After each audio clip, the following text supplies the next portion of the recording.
nature of the action.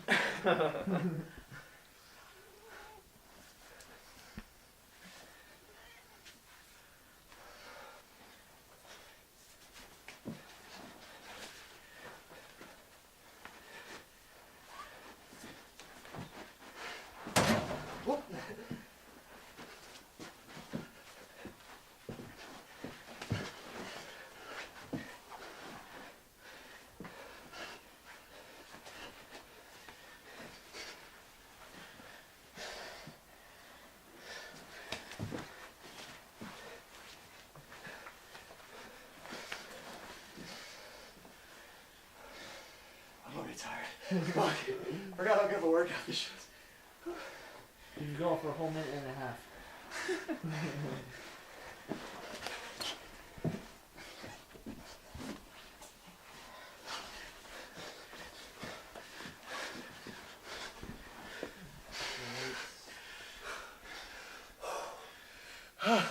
I'm surviving. I'm surviving.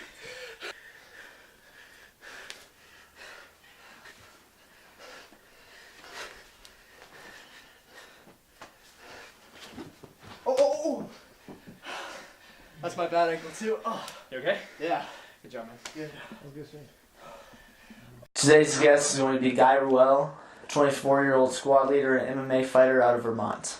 So what happened to your hand there? Is it just a light sprain or something? Yeah, I sprained my thumb. Just Okay. taping it up. I banged it today, hitting somebody in the mouth, so Oh, nice. taping it up. I too hit somebody in the mouth last weekend. Oh, really? Doing what? Oh yeah, like he was kind of being, it was like outside the club. He was just, he was like talking shit. He like. Alright, this is a lie. No, this actually happened. Oh, really? Yeah, no, like, do you see this like mark on my forehead? What? Okay, continue. Alright, so we're out the club. I was with two friends or whatever, and we were just hanging out downtown Tejon street, whatever, just hanging out, and there's this dude. You know, I was talking to him. I'm just making it a little bit shorter, like sum this up pretty quickly, but. There are like 3 girls and 3 dudes, and my friends want to talk to their girls. So I was like, alright, I'm talking to these dudes, my friend talking to the girls, and he comes over to us and says, who the fuck are these guys? Like, who the fuck are you guys? My friend's like, oh yeah, no, fucking, we're just Uber drivers, dude, like, we're just trying to show them how to use the app or whatever. He's got like a nice like side hug around him. So if you click this button, you can share your ride and save a few dollars. The funny thing is I'm already here. Well, dude was like, I talked to the guys for a little bit, trying to get them a little distracted, and they came over, and he looks at my friends and says, so you guys are Uber drivers? And he's like, yeah. And he was like, well, so shouldn't y'all be driving? And my friend's like... He's just not liking this. Yeah, my friend's like, no, motherfucker, we're drunk. We're not going to drive tonight. And dude was just started yelling, like, get the fuck out of here. Just get the fuck out of here, Just right? raging. Yeah, and my friend's like, fuck you, dick wipe, I'll stay here if I want. So the dude was like, dick wipe, no, you're a fucking dick wipe. Like, fuck you, dick wipe, and start yelling at him. And my other friend's like, just relax, like, look, we're ordering the lift right now. And like, tries to show his phone.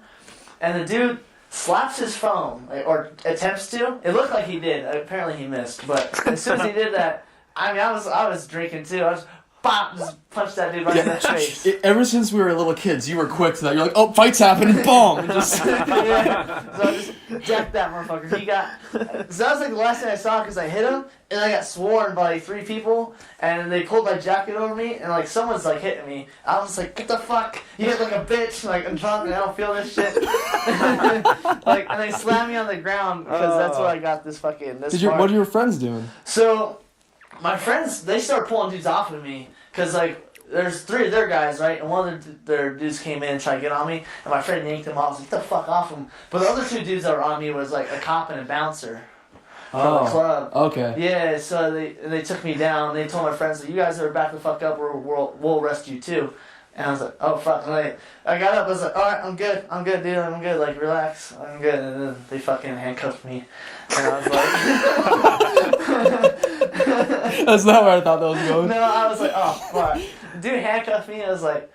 And the first thing I thought in my head was like, our first sergeant's gonna be pissed. Because the day before we went out, he was like, I don't want to get a phone call this weekend. Don't have sex with crazy people. If you can't handle your alcohol, don't go He drink. also said if I get a call about anybody doing something fucking stupid, I'm going to call everybody back into work. Yeah.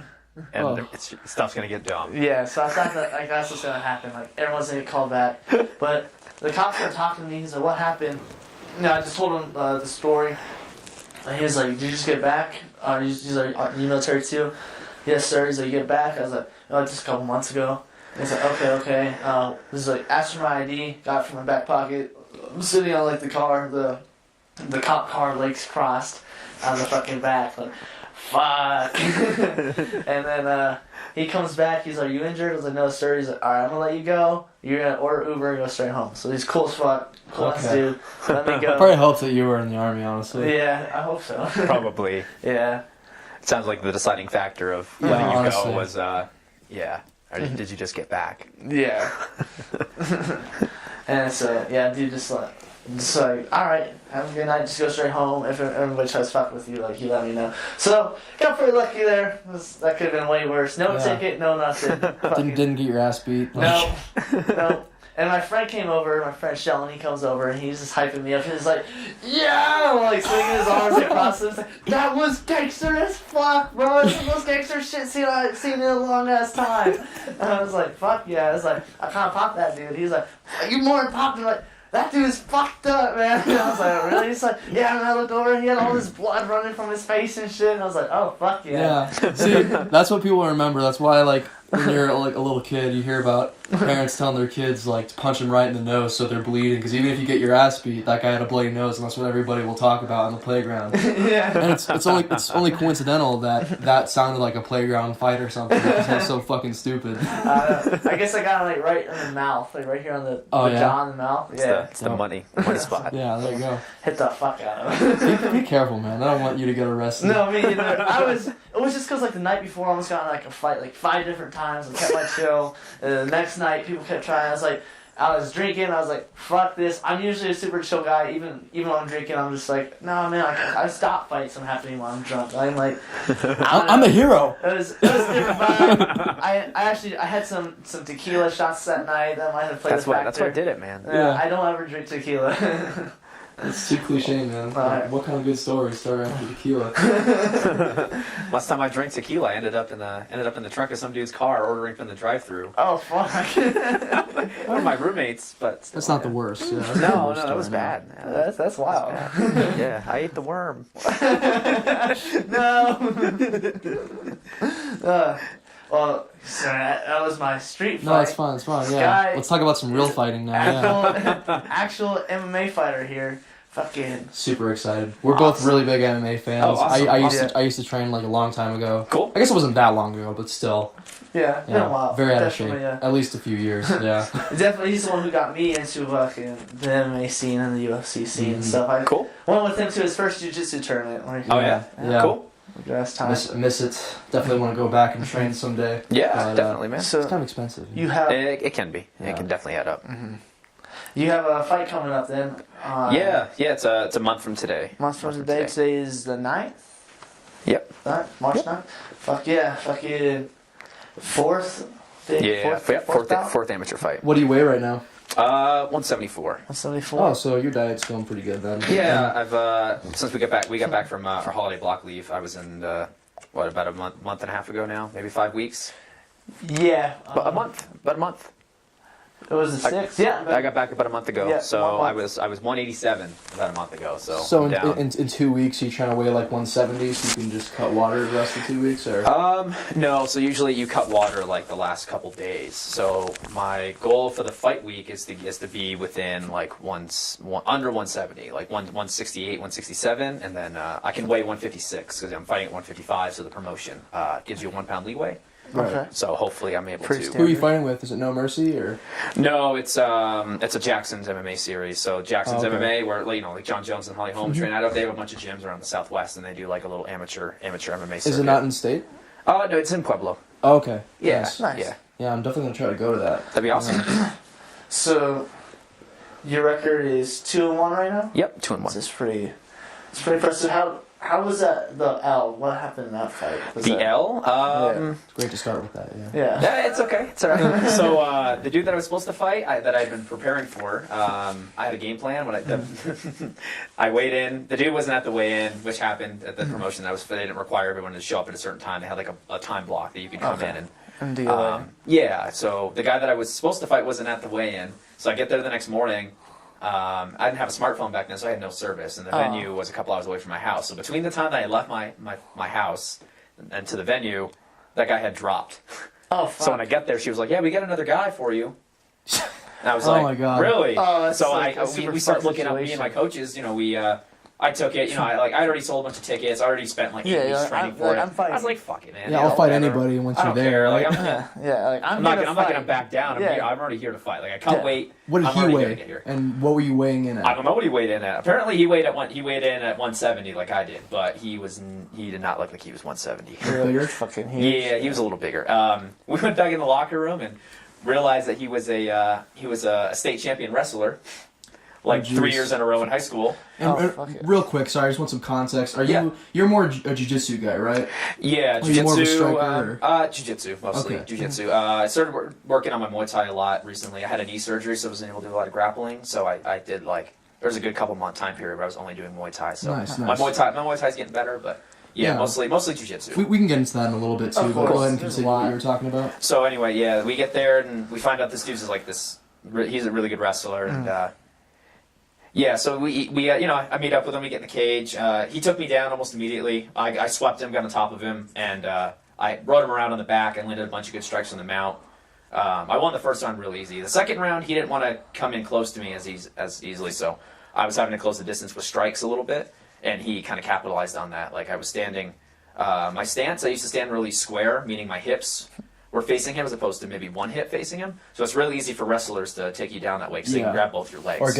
Or bang up that body. Either way. Yeah, so I was standing really square, and he was able to get me up against the fence, and his wrestling was definitely better, and he was definitely bigger than Yeah. me, so he was able to get me down. And second round he beat me because he was on top, and the third round same thing, he got on top of me. I landed some good combos, but he ended up taking me down. He ended up cutting my eye, so the ref stopped it because of the blood. This is Dr. Oh, Stoppage. really? That was a TKO, Yeah, it was then. medical stoppage. Oh.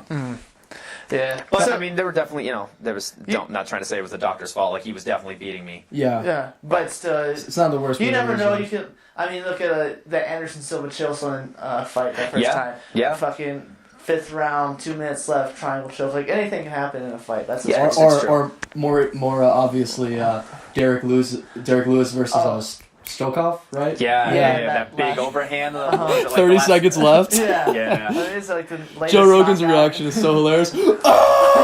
Just goes fucking The nuts. thing that pissed me off about that loss, particularly with the ref at the time, was he was asking me, he's like, how many fingers am I holding up? I had the dude, my back was against the fence, I had the dude in half guard. I was covering up, Yeah. trying to like dive for some control over his upper body, and the ref's like, how many fingers am I holding up? I was like, I don't fucking know, Yeah, I'm I'm not getting trying to hit. count your fucking fingers, asshole. Dude, that's not a good ref. What the fuck? Yeah, whatever, it is what it is. But I learned a lot, and since then, wrestling has been one of my bigger focuses. Been working a lot- Yeah, see, lot on that's the wrestling. thing that jiu-jitsu gyms don't teach very well as far as transferring your grappling skills to MMA. At least, I mean, a lot of MMA gyms do now, like all the Bravo gyms. That's their main focus, for example. But a lot of those jiu-jitsu gyms don't tell you what it's like to go with a wrestler. Yeah. But wrestlers are so fucking athletic, and those guys will not stop driving, and they need to show you that. Like, they need to bring more wrestlers in to see what it's like. Because I've seen fucking purple and brown belts get just wrecked by white belt wrestlers, like really good wrestlers. you know? It definitely happens. It definitely happens. It's just the pressure they have. Yeah, they're super relentless. They are Yeah. very Uh-huh, relentless. like- If you know to It's do it, just- if you know to it's deal just with the that, mentality of how they fight. is Yeah, the one super- thing that super I different. admire about wrestling, which I wish I had gotten into a little earlier, like for anybody who plans like fighting MMA, they should, if they're young enough, they should try to get into like a high school wrestling program. absolutely. Just because like you're training constantly every day except for the weekends. No one works harder than them too. They'll have like 3-hour Yeah. practices, Yeah. 30-minute It really matches develops- sometimes It with each other. definitely develops the mentality. I notice a lot. The reason why I with think they wrestlers. develop that mentality so early on is because they compete every weekend. Like whether they want to or not, they're part of the team. They get forced to go to those competitions. Yeah. Yep. So you're And competing then, every weekend, and they get to do it for free. Like jiu-jitsu competitions, this one I just did in Albuquerque last weekend. I had to drive all the way down to Albuquerque, which gas money. And then it probably costs $50 to get in, right? It was, I want to say maybe 85 because I did 2 divisions. I did a Oh, no-gi okay. and a no-gi and a gi division. So it was about Nice. 85 plus plus travel. So wrestling is definitely. I think wrestling is probably the best base. Like once you get wrestling down, you have takedowns. You understand hip pressure and how to keep your hips in. You understand how to control people on the ground. Then what? That's half of. And That's you can half, control the fight that way too. that's half of the problem with jiu-jitsu is like you learn a lot of submissions, right? Like you learn a lot of stuff, but you don't necessarily know how to apply it right away. Like if you get on top of somebody, you don't necessarily like you're supposed to like attack an arm or attack a neck.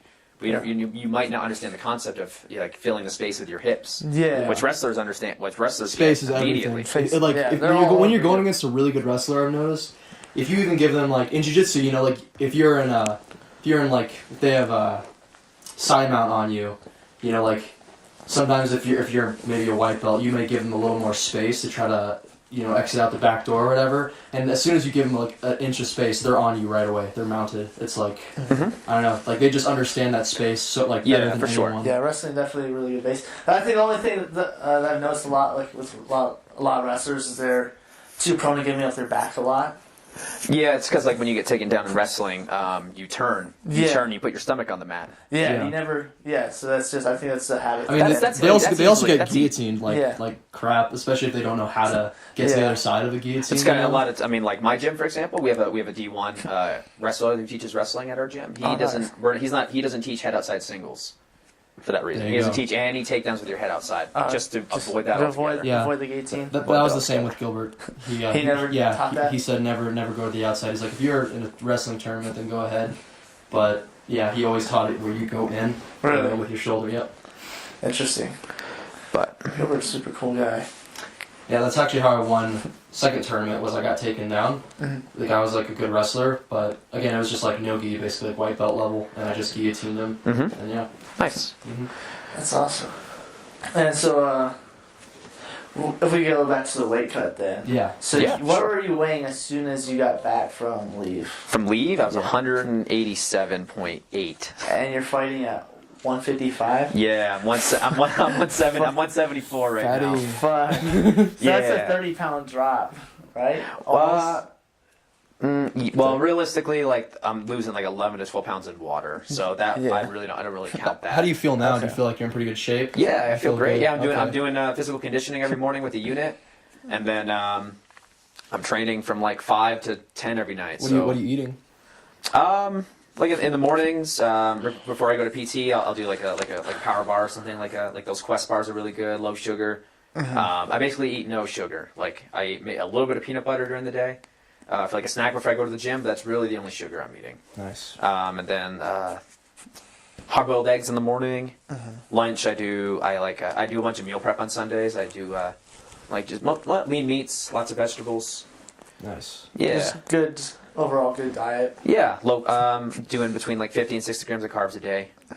Nice. Low Yep. carbs. Yeah, there's almost no such thing as a no carb diet because everything has carbs, or almost everything has carbs. Yeah, I mean, yeah. vegetables have carbs. It's like They do. They Yeah, do. so if you're being realistic about it and understanding like, oh, I'm going to do low carbs instead of no carbs, I think that's a good way to be Yeah, no successful. carb diets are.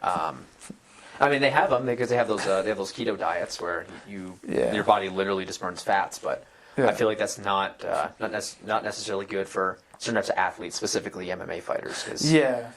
I feel like people that I've heard of doing those keto diets are just always tired all the time. Like Yeah. they have no energy. Then you're not getting the most out of your training. If you're That's tired. that's part of it. If you have a That's part of it. foggy brain, you know, fighting's a pretty intelligence-based thing as well, especially if you're a grappler. You know, it's like you got to be sharp.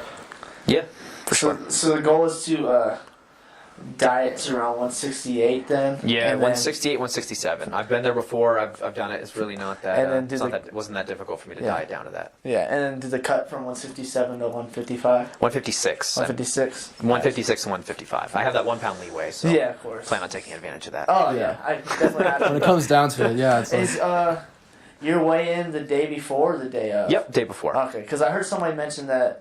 I think it was Wilk. He's saying that you were worried. Like, Yeah, the day so of. that Jackson's MMA series, that when they do fights in New Mexico, they do day before, and then they do when you check in the day of the fight, they weigh you again. Oh. So you can only because it's to avoid people weight cutting. Because there's a lot of science that goes into because weight cutting is becoming like a more popular thing as MMA becomes like a more mainstream sport. Yeah. So there's a lot of science that goes into the correlation between like brain damage and weight cutting. Yeah, Because they're of not course. obviously like you're cutting a lot of water. It makes sense that some of that water is coming from your brain, right? Yeah. So then you're going and getting hit in the face. So they're not entirely sure how like the weight cut affects brain injuries. So they're trying to. I think what they're trying to do is like they have like a rule. I think in New Mexico for that Jackson's MMA series, but they say like you can only weigh like 5 more pounds than you did the day of the weigh-in or something. They don't want people cutting like 10, 12 pounds like I'm going to be. Yeah, because then if you go in. So, yeah. But no, it'll be the day of, so I have that 24-hour I feel like recovery period. implementing a rule where you can only cut like a specific amount of weight, because you see dudes like UFC cutting like 25 pounds and stuff. And then all that ends up doing is a lot of those times the dudes are really sick and they can't fight. And you look at Khabib. You look at the TJ Dillashaw fight. That dude was a zombie. Got And that, wrecked. fucking was unhealthy as fuck on that weight cut. And you got guys He didn't look who are- good. He looked like a fucking skeleton. Yeah. His Instagram, Yeah, he he's all looked wearing bad. sunglasses. I even commented on them. I was hoping he'd reply, but I was like, "Why are you wearing the sunglasses, TJ?" And it's because he looks like a fucking skeleton, dude. The one promotion in Singapore, they have that rule. Really? Yeah, so basically like they're Ben Askren, if you guys know him, Yeah, he of used to course. fight. He used to fight in one for a while, and their welterweights weigh 185. So it's the same weight class, but it's just like you just weigh like 10 pounds more or whatever. Oh, okay. So they do that. They weigh you. You have to show up. You have to show up to. You have to show up to the venue, like the area of the fight. I think like a week ahead of time, and they weigh you. And then the day of the weigh-in, you can only weigh like a certain percentage less. Okay. So that's to prevent weight cuts. And if you look, like they don't have a lot of injuries. Like if you look at like that's like a good idea. Yeah, they And don't then have a you lot got- of people injuring themselves. So. You got dudes who are like when Calvin was fighting at 170 or Johnson was fighting at 170, guys who can never make the weight. Hendricks. Yes, Yeah. Johnny Hendricks is a prime Dudes, example. so of now that. dudes are not making weight. Now they're losing the person. It was easier for him. A lot of those, like Johnny Hendricks, didn't really have a lot of problems making weight when USADA wasn't a thing. And then Yeah, all of I a always sudden- bring that up. I'm Yeah, glad he you brings did. that too. Or Chris Weidman. Yeah. was really good Weidman before. looked Weidman is- significantly bigger. Yeah, And Weidman better. was- He was just a Weidman better huge, fighter, and dude. Yes, He was Like, a better fighter Yes, he was. before the USADA thing. So- that shit Yeah. just isn't coincidence. People that will argue No, with me, I'm not at like, okay, see, It's- again, for me- a debate we have to have common Look at- ground. look at- I try to start the debate in Yeah. reality, and if you can't face that, then you're not. Take honest some of the about it. older fighters, like take a picture of like some of the older fighters, like Jose Aldo, Vitor Belfort, like 5 years ago, and then a now picture, like oh man, heavyweight Alistair Overeem. Yeah. Prime example. That Dude, dude was Vitor jacked as Belfort fuck. is literally the reason you saw it crack down, I think. 'Cause he was just looking ridiculous. We're like, okay. They're like, okay, yeah, we should do something. Something. But something's not right here. Yeah. Which for me, it sucks because I was a huge Chris Weidman fan, and then you saw the thing. I was like, I don't want to He admit hasn't it. won a fight since. He's Yeah. won one. He's won One. one Yeah, fight okay. since Oh, then. He beat Calvin. Calvin, yeah. Fucking Yeah. beat the fat boy. Calvin, Good fucking job, the buddy. fat boy! Got some. Calvin's a good fighter, man. He is. He's fat. Yeah. I always look at his body and I'm like, dude. I know, We lose some weight. I mean, Like, whatever. It's so funny that there are fat boy memes about a middleweight. Like, that is hilarious. You know, to like, me. if that's how you feel your best, you think if you're performing your best at that condition, you I know, mean, that didn't he body miss weight type, like twice at 170? I think he missed it like 3 or 4 times. That's what I'm saying. Like he had Yeah. some body fat to lose. Yeah. Like, bro, you know you're gonna be over like a few One weeks time, out. I think like, he was just likes over like nachos. 7 pounds one time. yeah, Jeez. Yeah, like it was ridiculous. That's bad, okay. yeah. And then he won his fight. I was like, I mean, yeah, you won. Fucking even weigh in like close. Like if you like, the dude he was fighting probably cut weight for that. So yeah, like, yeah, exactly. I think that's it's just really disrespectful. Like you go Yeah. into a fight like Yeah. What do you think about if they added a weight class for every 10 pounds in the UFC? I think that'd be good for the UFC's business as a whole. Like I think once you establish fighters, like some of the bigger name fighters in those intermittent weight classes, I think that'd be really good for their business because they'd be able to market more title fights. But, Yeah. but what do you think about the health aspect? Because I think that would help, Yeah. you know, the... Fighters' careers You would got be. it jumps from 170 to 185. That's huge. To 205. That's just Yeah. ridiculous to me. Like, I would really like to see Ben Askren fight Khabib at 165. Yeah. There's a lot of fights like that I'd like to see, Yeah. honestly.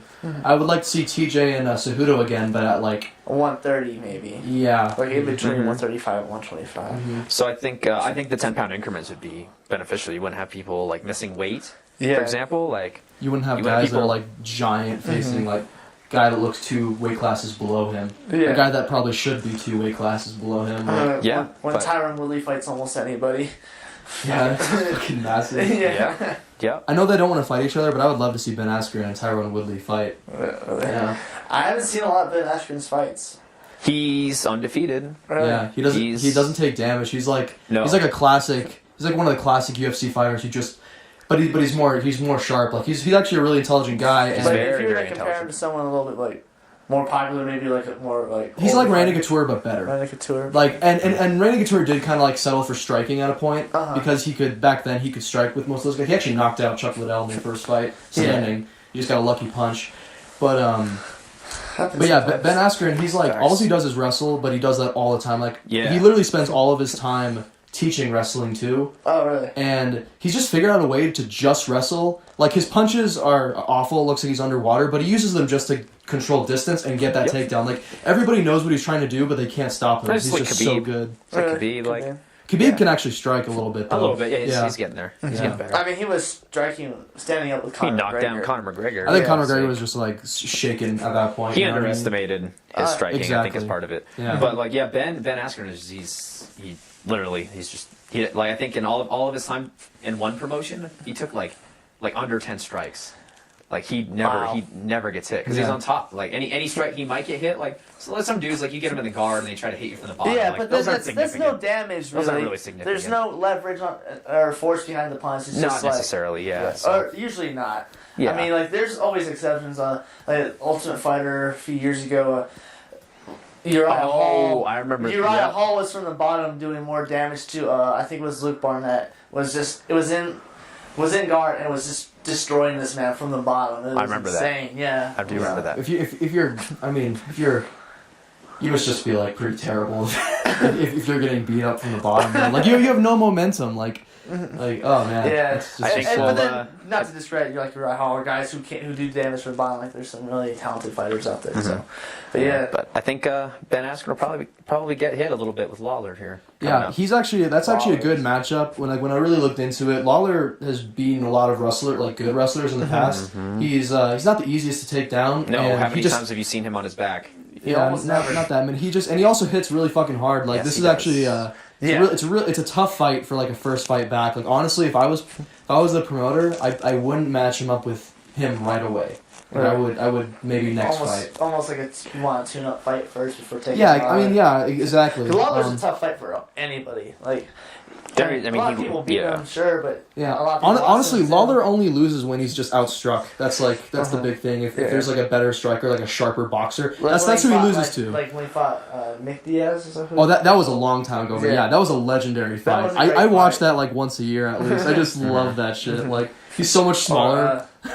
Yeah, boxes him up. I think that Tyron Woodley Lawler fight a few years ago, that was kind of like that might have been almost a fluke. One of those like Yeah, I mean you can't. I don't know why. I mean, if you look at all of Tyron's fights, all of his knockouts come from that overhand. Yeah. And you avoid an overhand by circling away from it, not moving straight back. If you move straight back, you're going to get hit with it. Yeah. Yeah. And Robbie Lawler was moving straight back. Like And I feel like and that was just a very, very, very fundamental mistake. Like I feel like I feel like he could work through that. You know, he could practice. Like that's one of my problems personally is I'm backing up. But, Really? I mean, we're drilling the fuck out of it, and I'm getting a lot better about circling. So I feel like obviously somebody who trains full time and is at that level could do the same thing. Yeah. Do you know who you're fighting and what his specialties are? Or? I don't know what his specialties are. I don't remember his name. I don't really. I think I looked him up. I don't want to know his I think name. he's only had That's like what after I fight. kill him. He's had 2 fights. He's 2-0. fights, But I've heard 2-0. like the dudes that he's been fighting are not haven't been very legitimate. Like I feel like I might be one of his. Toughest fight to date. Yeah. Yeah, John Nelson is his name. Fuck Nelson up. Really excited for that. Yeah, That's the plan. Like literally, I gotta make sure I'm off that day. They don't give me a schedule until like the day before. I can't choose my days off too. Since Oh, you can't put in like a request or something. No, because I'm the bottom. So we have like one of those bidding schedules. So I have to like I'm at the bottom of what they call the totem pole. So everybody gets to choose before me, even if it's like the day that we get the schedule. They can change it before me. So like I literally have like no choice. But Oh, you just yeah. get dicked. So I'll basically buy like a last week ticket if I'm able to go. Yeah, So I think they're just selling them at the door. They haven't mentioned anything to they haven't my coaches given you at the any gym anything? about like mailing tickets in or anything. So I Okay. think it might just be a buy them at the door type Well, thing. cool. Yeah, keep me updated. That's Yeah, cool. for sure. I'm excited for that Aiden Sonya Anderson Silva fight as well. Oh, that's gonna be good. Aiden Sonya, I was watching his highlights. Like, that's fucking He looks like a young Anderson. He Silva. really does, but like But better, Austin honestly. Silva. Yeah, I think that. I don't want to say anybody is fighting better than Anderson Silva ever did, because I mean he's like that's the goat like that. Watching Anderson Silva's highlights, like his head movement is fucking was insane. This is the way I look at it. I just don't think that there was ever a time Anderson Silva would beat him. I mean, I could be wrong. Like we'll see tonight. You know, anything can happen. But like, he's really fucking hard to take down. So Yeah. it's not like he can use his No, jits Silva on would him. take him down anyways. No, No. probably not. That might be a good game plan for him. I mean, he could try, but I mean, Derek Brunson has got better takedowns Yeah, than Anderson for sure. Silva, and Well, he couldn't take him down worth shit. Like he just like squirmed out of everything. Anderson Silva beat Derek Brunson. That'd be a curveball. Like Israel also has 80-inch reach, and he can knock people out walking backwards. So it's just like, and he's just taller, he's bigger, and he's younger now. It's like, especially this fight here. I just feel like this isn't a fair fight for Silva. That is. I'm like. Yeah, I mean it's a good. I thought Silva stopped fighting. Honestly, I didn't even realize he had a fight like a year It's ago. a good way for the UFC to market Adesanya as an up and comer because it's a good way to also bring in the older generation fans who like grew up with Silva and the newer people who are like looking at Adesanya. It's a good way to bring like both demographics. It's also a way people. to kill legends. You know, Yeah. like fucking DJ Penn. That's like Ryan Hall. like what the fuck? Like that's like how they keep making more Rocky movies. Like no one wants them. People are gonna go pay to see them, but they blow. People still want to see him. I think that those They're so those shitty. legend killer fights are like that. Like I saw something about pretty GSP popular fighting right Khabib. I don't think that got it's official. confirmed. Oh, it did? I'm almost positive they got You confirmed. know who else got I confirmed really today? don't want that to be confirmed. Yep. Yeah. Oh wait, okay, I'm blanking now. I Donald just Cerrone told you. and Yes, McGregor. thank you. Sorry, I like for just a split moment forgot my entire life. Yeah, Donald Cerrone, Conor McGregor. That's the fight that I'm Interim- fucking interim stoked fight. for. Dude. Interim title fight at 155. I'm gonna call it here. So I can't call a specific thing because this is what I think is gonna happen. Either Conor early or Cerrone if it gets to The later rounds. to round 3 basically because it's not a championship fight. No, it's an interim title fight. Oh, it It'll be- is? it'll be a Oh, five-round fight. shit. Yeah, it'll be a Oh, five-rounder. then yeah. So, wow. So 3 and up, Donald Cerrone. Because I think if he can withstand the beginning heat, I think he's gonna beat him. It's gonna be a good fight. Definitely a good striking matchup. We're gonna see a lot of good boxing. Yeah, that'll be good. And then I don't. Who knows? You might see Cerrone try to get him down. Like He's a Cerrone's- decent wrestler. Cerrone's you know? jiu-jitsu is very, very underrated. Yeah, it's definitely better than McGregor's too. Yeah, That's all that matters. Cerrone's a really good all-around fighter, but he just focuses on his kickboxing a lot. Yeah, he's That's a his- very that's his specialty. he likes. He wants to be likes exciting too. That's He like likes getting part up of in it. people's grills. Yeah. I think Cerrone is one of those guys who doesn't even care too much if he loses. He just wants to go out and fight. Yeah, he doesn't give a fuck if he loses. No, Yeah. no. Which is super awesome. He's there for the fight. Yeah. Maybe someday you get to go train at his ranch. No, the You Bad ever wanna go Motherfucker do Ranch? that? Yeah. Where it's in Colorado, right? Mhm. Yeah. Yeah. I Be cool. think it's out east somewhere. I'd be Somewhere down. hot and dry, so it must be out east. Yeah. I'd be down. He does a podcast from there now. Yeah. What is it? It's pretty fucking cool. Yeah. Yeah, just must be like the funnest dude. I know that he's awesome to hang out with. I bet he drinks a lot of beer. He does. Yeah. He does. I remember he did a podcast with Joe Rogan a few years ago, and he was talking about how like he was drinking beer like the week leading up to the fight. I think he's done a few with Donald Cerrone now. He had some crazy fucking stories too. I won't mention him, but because you guys should just go listen to him. I'm trying to get Tristen to listen to more podcasts anyway, so you should listen to Donald Ironic Cerrone. because I have my own podcast and rarely listen to podcasts. Yeah. I listen to segments from some, but I'm just like, I just never do. Yeah. Mm. Maybe Don't think Uber, about it. you can start listening to them while you wait, you know? Yeah, that's a good idea. Just go sit in the Yeah. parking lot and wait. Because there's a lot of educational value too. You learn more about the world. so much. Yeah, you learn a lot. There's a lot Yeah. to learn in podcasts. Sometimes it's better to do that than just zone out to music all the time. That's the way I look at it. That's how I got more into it. Mike Tyson's starting a ranch too. Oh, really? Yeah, that's a weed It's a ranch weed though. ranch. And he's actually. Yes, did that's you watch that last awesome. podcast? Yeah, dude.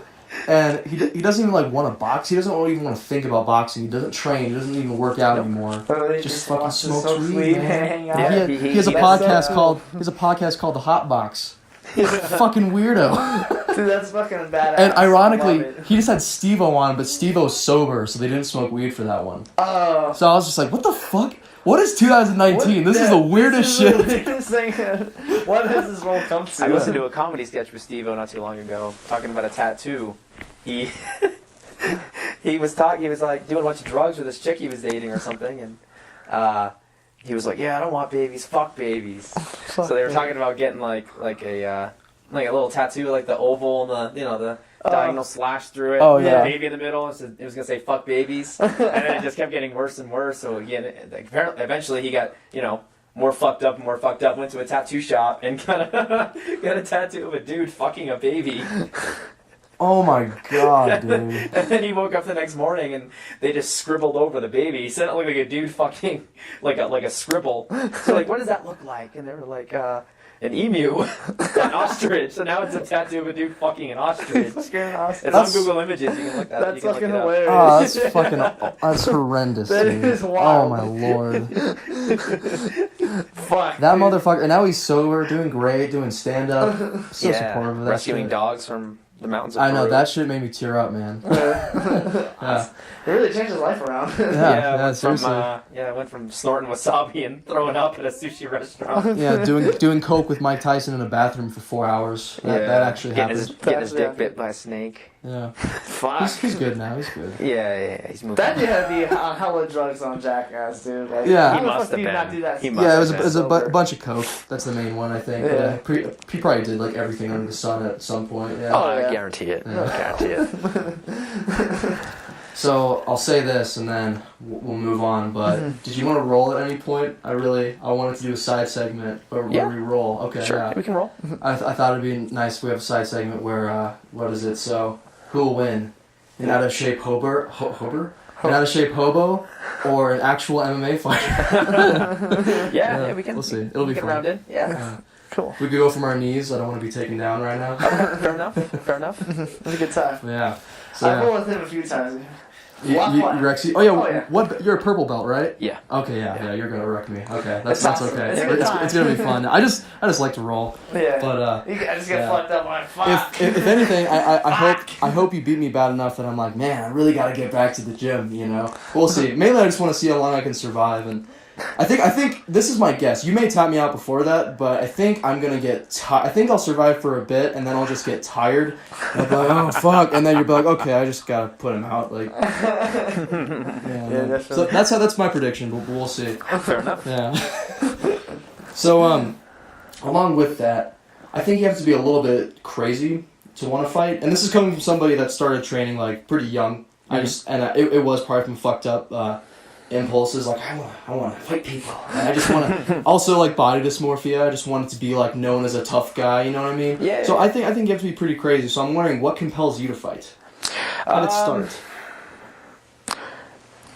I started like my dad was a Golden Gloves boxing champ. So I remember like when I was young, I remember like watching him run and like hit the bag and stuff. And I was always pretty inspired by that work ethic.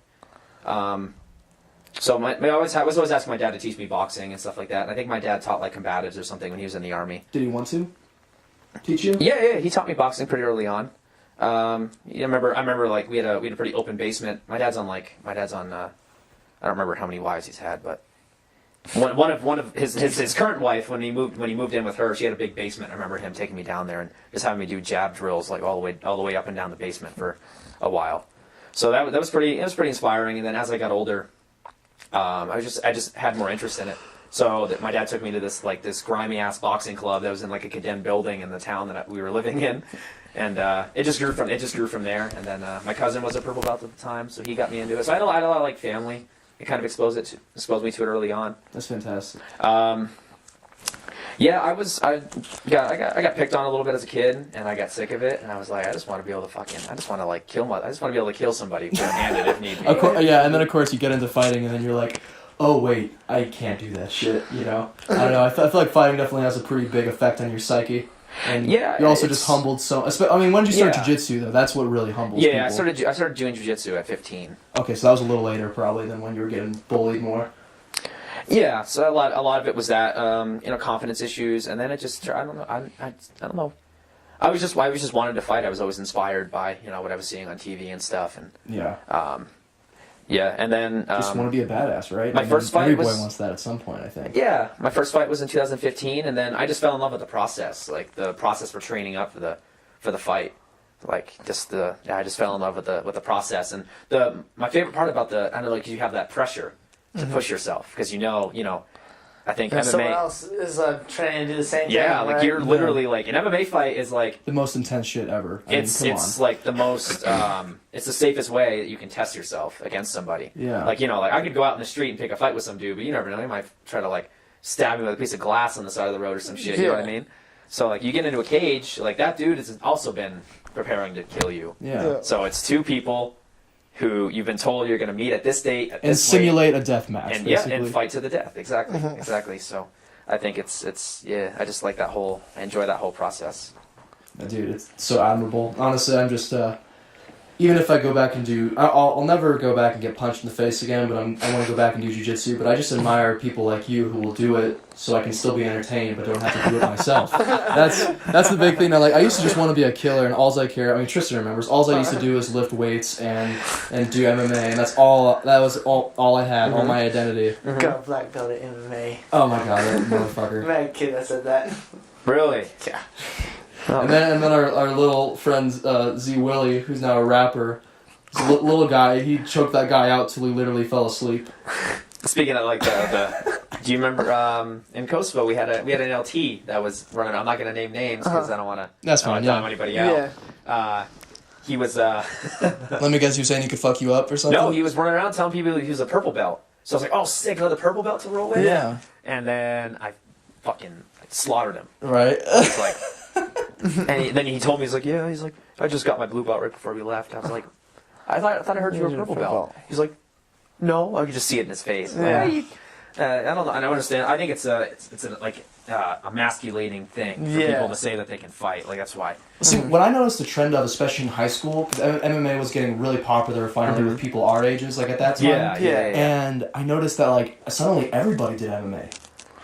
Like, and usually it was like, oh yeah, my brother in the basement, he shows me MMA. Because like my question is, because I used to get really like upset about it. I used to be like, okay, well, where's your gym? Who you train with? And they like never knew. They suddenly forgot what gym they trained at. And it's like, oh no, not anymore. I'm like, but what gym did you train at? That one. Yeah, you know, like that one. Everybody wants to be a badass, but it's time to do badass shit. Yeah. See, I mean, and nowadays I can just tell right away when somebody's like talking about, like, yeah, you know, I was in the gym and I was fucking all these dudes up, and they're like, I'm like, dude, oh my god, no. So there was one time where I'm gonna tell a story where the dude said he could rearrange faces. So we were in middle school. I think like I was 13. Him and our other friend Dakota were 12, and we went to his sister's birthday was like the next day. We wanted to make cake, so we went. It was like 11 o'clock at night. Yeah, so 11 o'clock at night, we went to the gas station to buy these fucking eggs, right? I don't know, man. It's kind of sketchy. You do think about, like, what are these motherfuckers doing? But throughout this whole time, we were being followed around by these older kids, like 18, 17, and 15. Yeah, it's like 18, 17, 15 or something like that. Like, these guys a little bit older than us, 3 or 4 years older than us, and they're following us around, just like stalking us almost. It's fucking weird. Yeah. And we had seen them all through like the entire day too, kind of like in the same like apartment complex area as us. Well, we're walking back from the gas station to the apartment, and fucking some kid just runs up to our friend Dakota and just like full force like tries to shove him. And Dakota like, it's like you ever like trip over a rock or something, like there's a little stumble. That's what it looked like.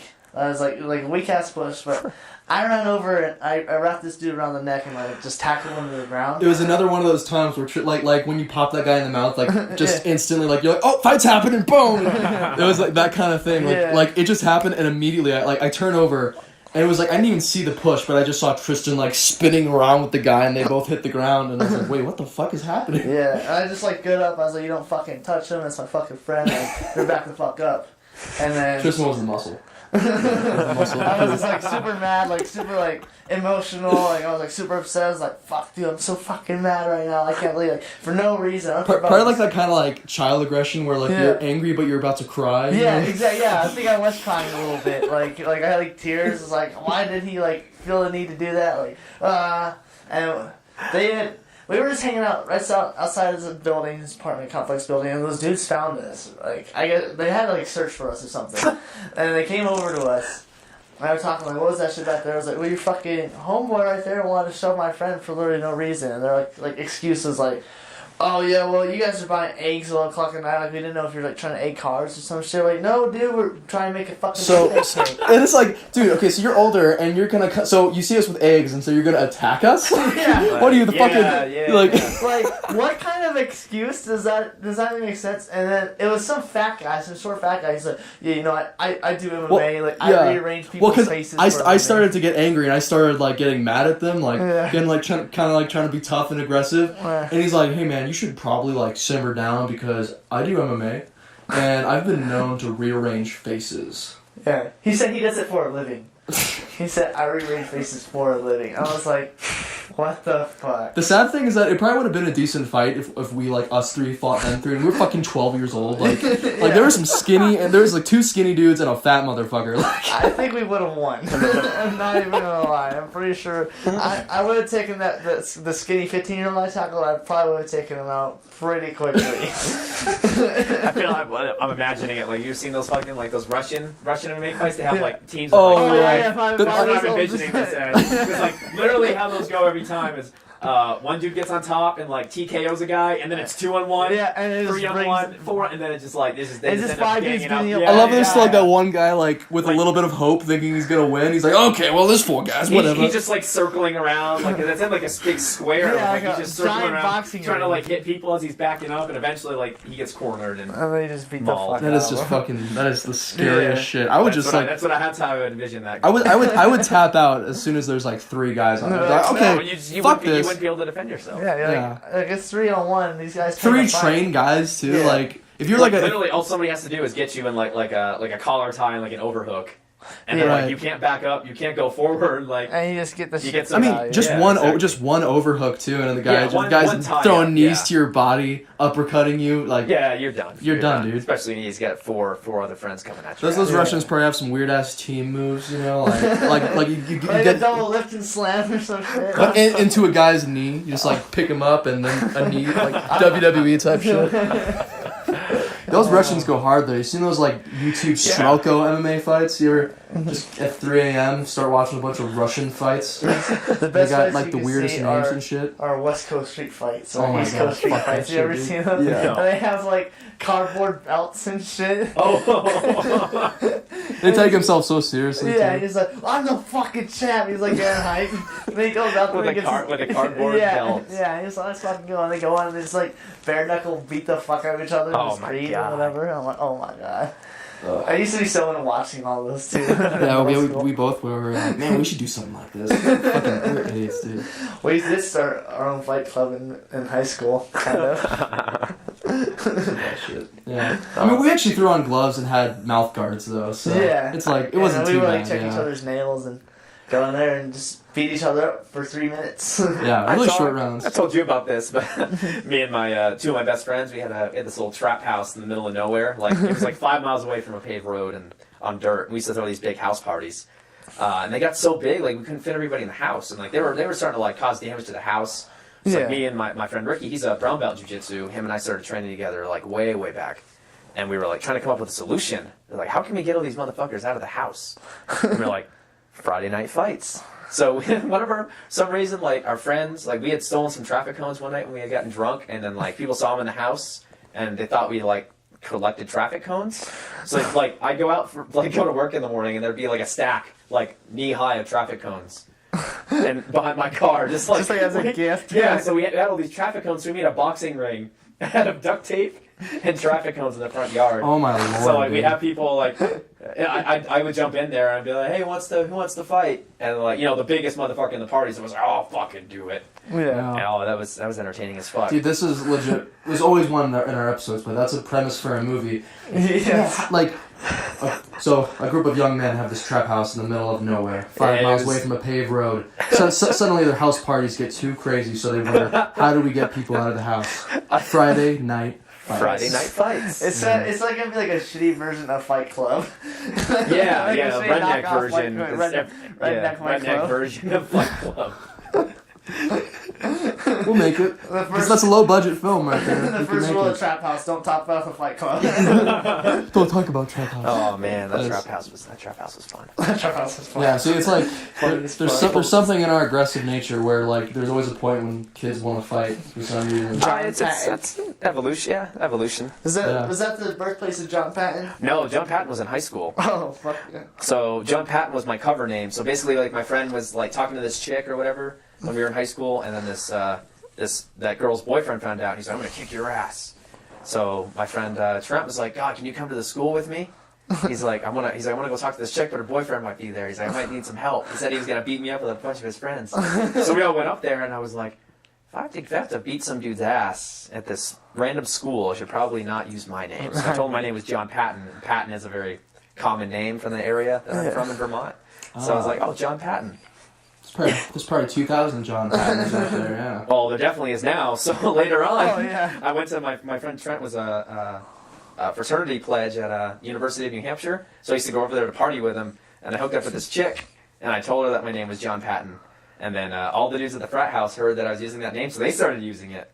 And then I guess some chick, if I remember correctly, some chick got knocked up and was looking for John Patton. And it was like it's one of the 50 dudes in this fucking house and me. But the timeline didn't work. The timeline didn't work for me. Okay, good. The timeline did not work out for me. Like she showed up to the house like 2 months after the last time I had been there. So I'm sure one of the John Pattons stepped up.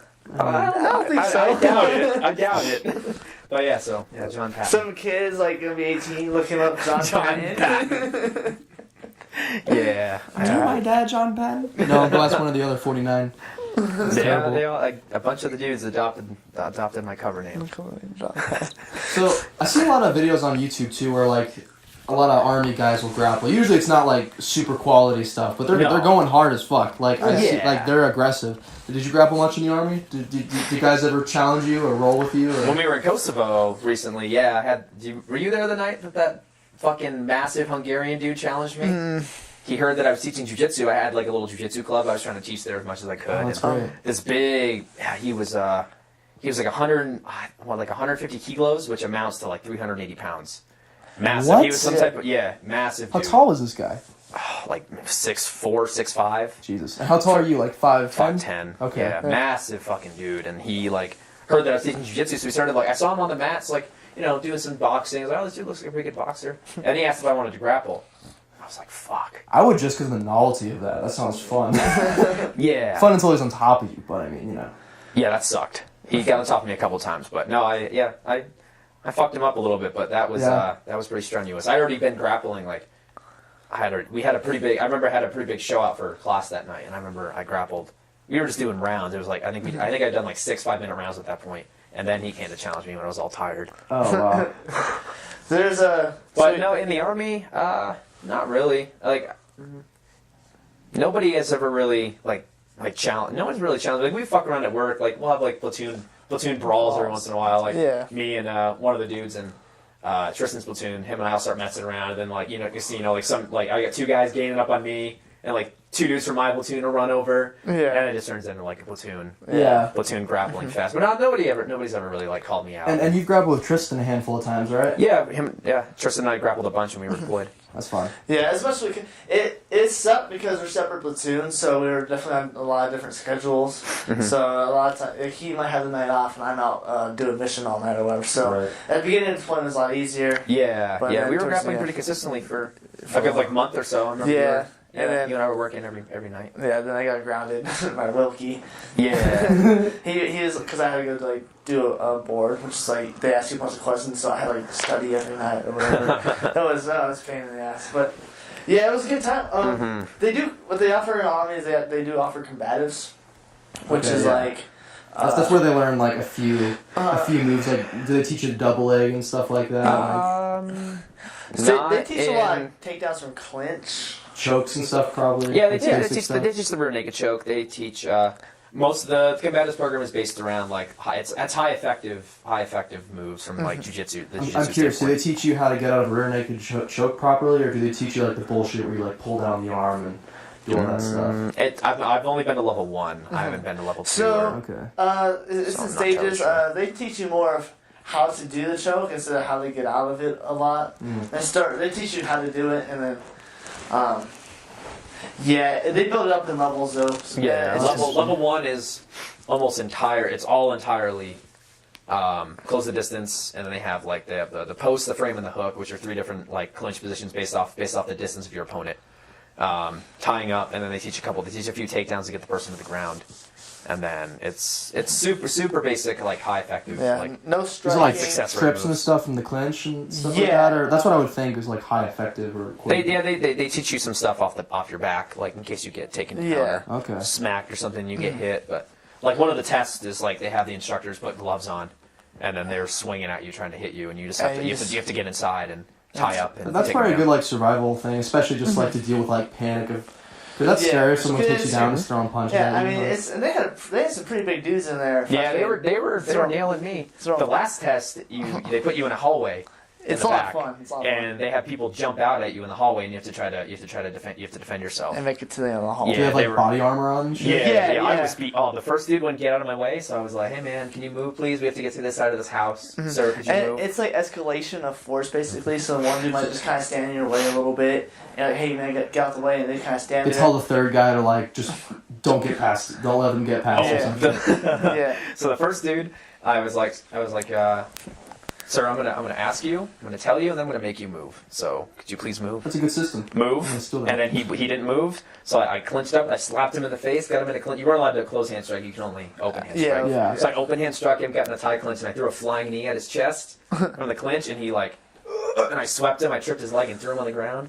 And then when I ran to the corner, the instructor, I was kind of like an assistant instructor, because I was, I'd already known most of the things on the list. So some dude, he fucking came out with a club. I see this dude swing a club, I was like, shit, so I just covered up and tied up with him, took him down, and then I just beat the fuck out of him. And then some other dude came at me from the back. Yeah. It's a lot of fun because you do it with 2 people, just you It's and you a and a partner. buddy. It's you and a buddy. Oh, that's fun. Yeah, so And it's then, fun. 2-man army. Yeah, and you take like 5 guys. So I remember I was going through and you kind of just work with it. Like you throw like a couple strikes, like kind of get them off you, and then like the main instructor would be, all right, you're done. Like He'd be tell like, the you broke guys. his rib, he's done. Yeah. He's incapacitated. Yeah. Something along those lines. Yeah, so like, I like finally get like 2 dudes off of me, and I looked over, and my partner, who was like super scared and nervous to go in before it started, he's like, I'm kind of scared, man. Like I'm like nervous as fuck, like I'm super worried. I was like, don't worry, dude, like, I got your back, like we got this. I look over, and he's like full mouth, and like just can't take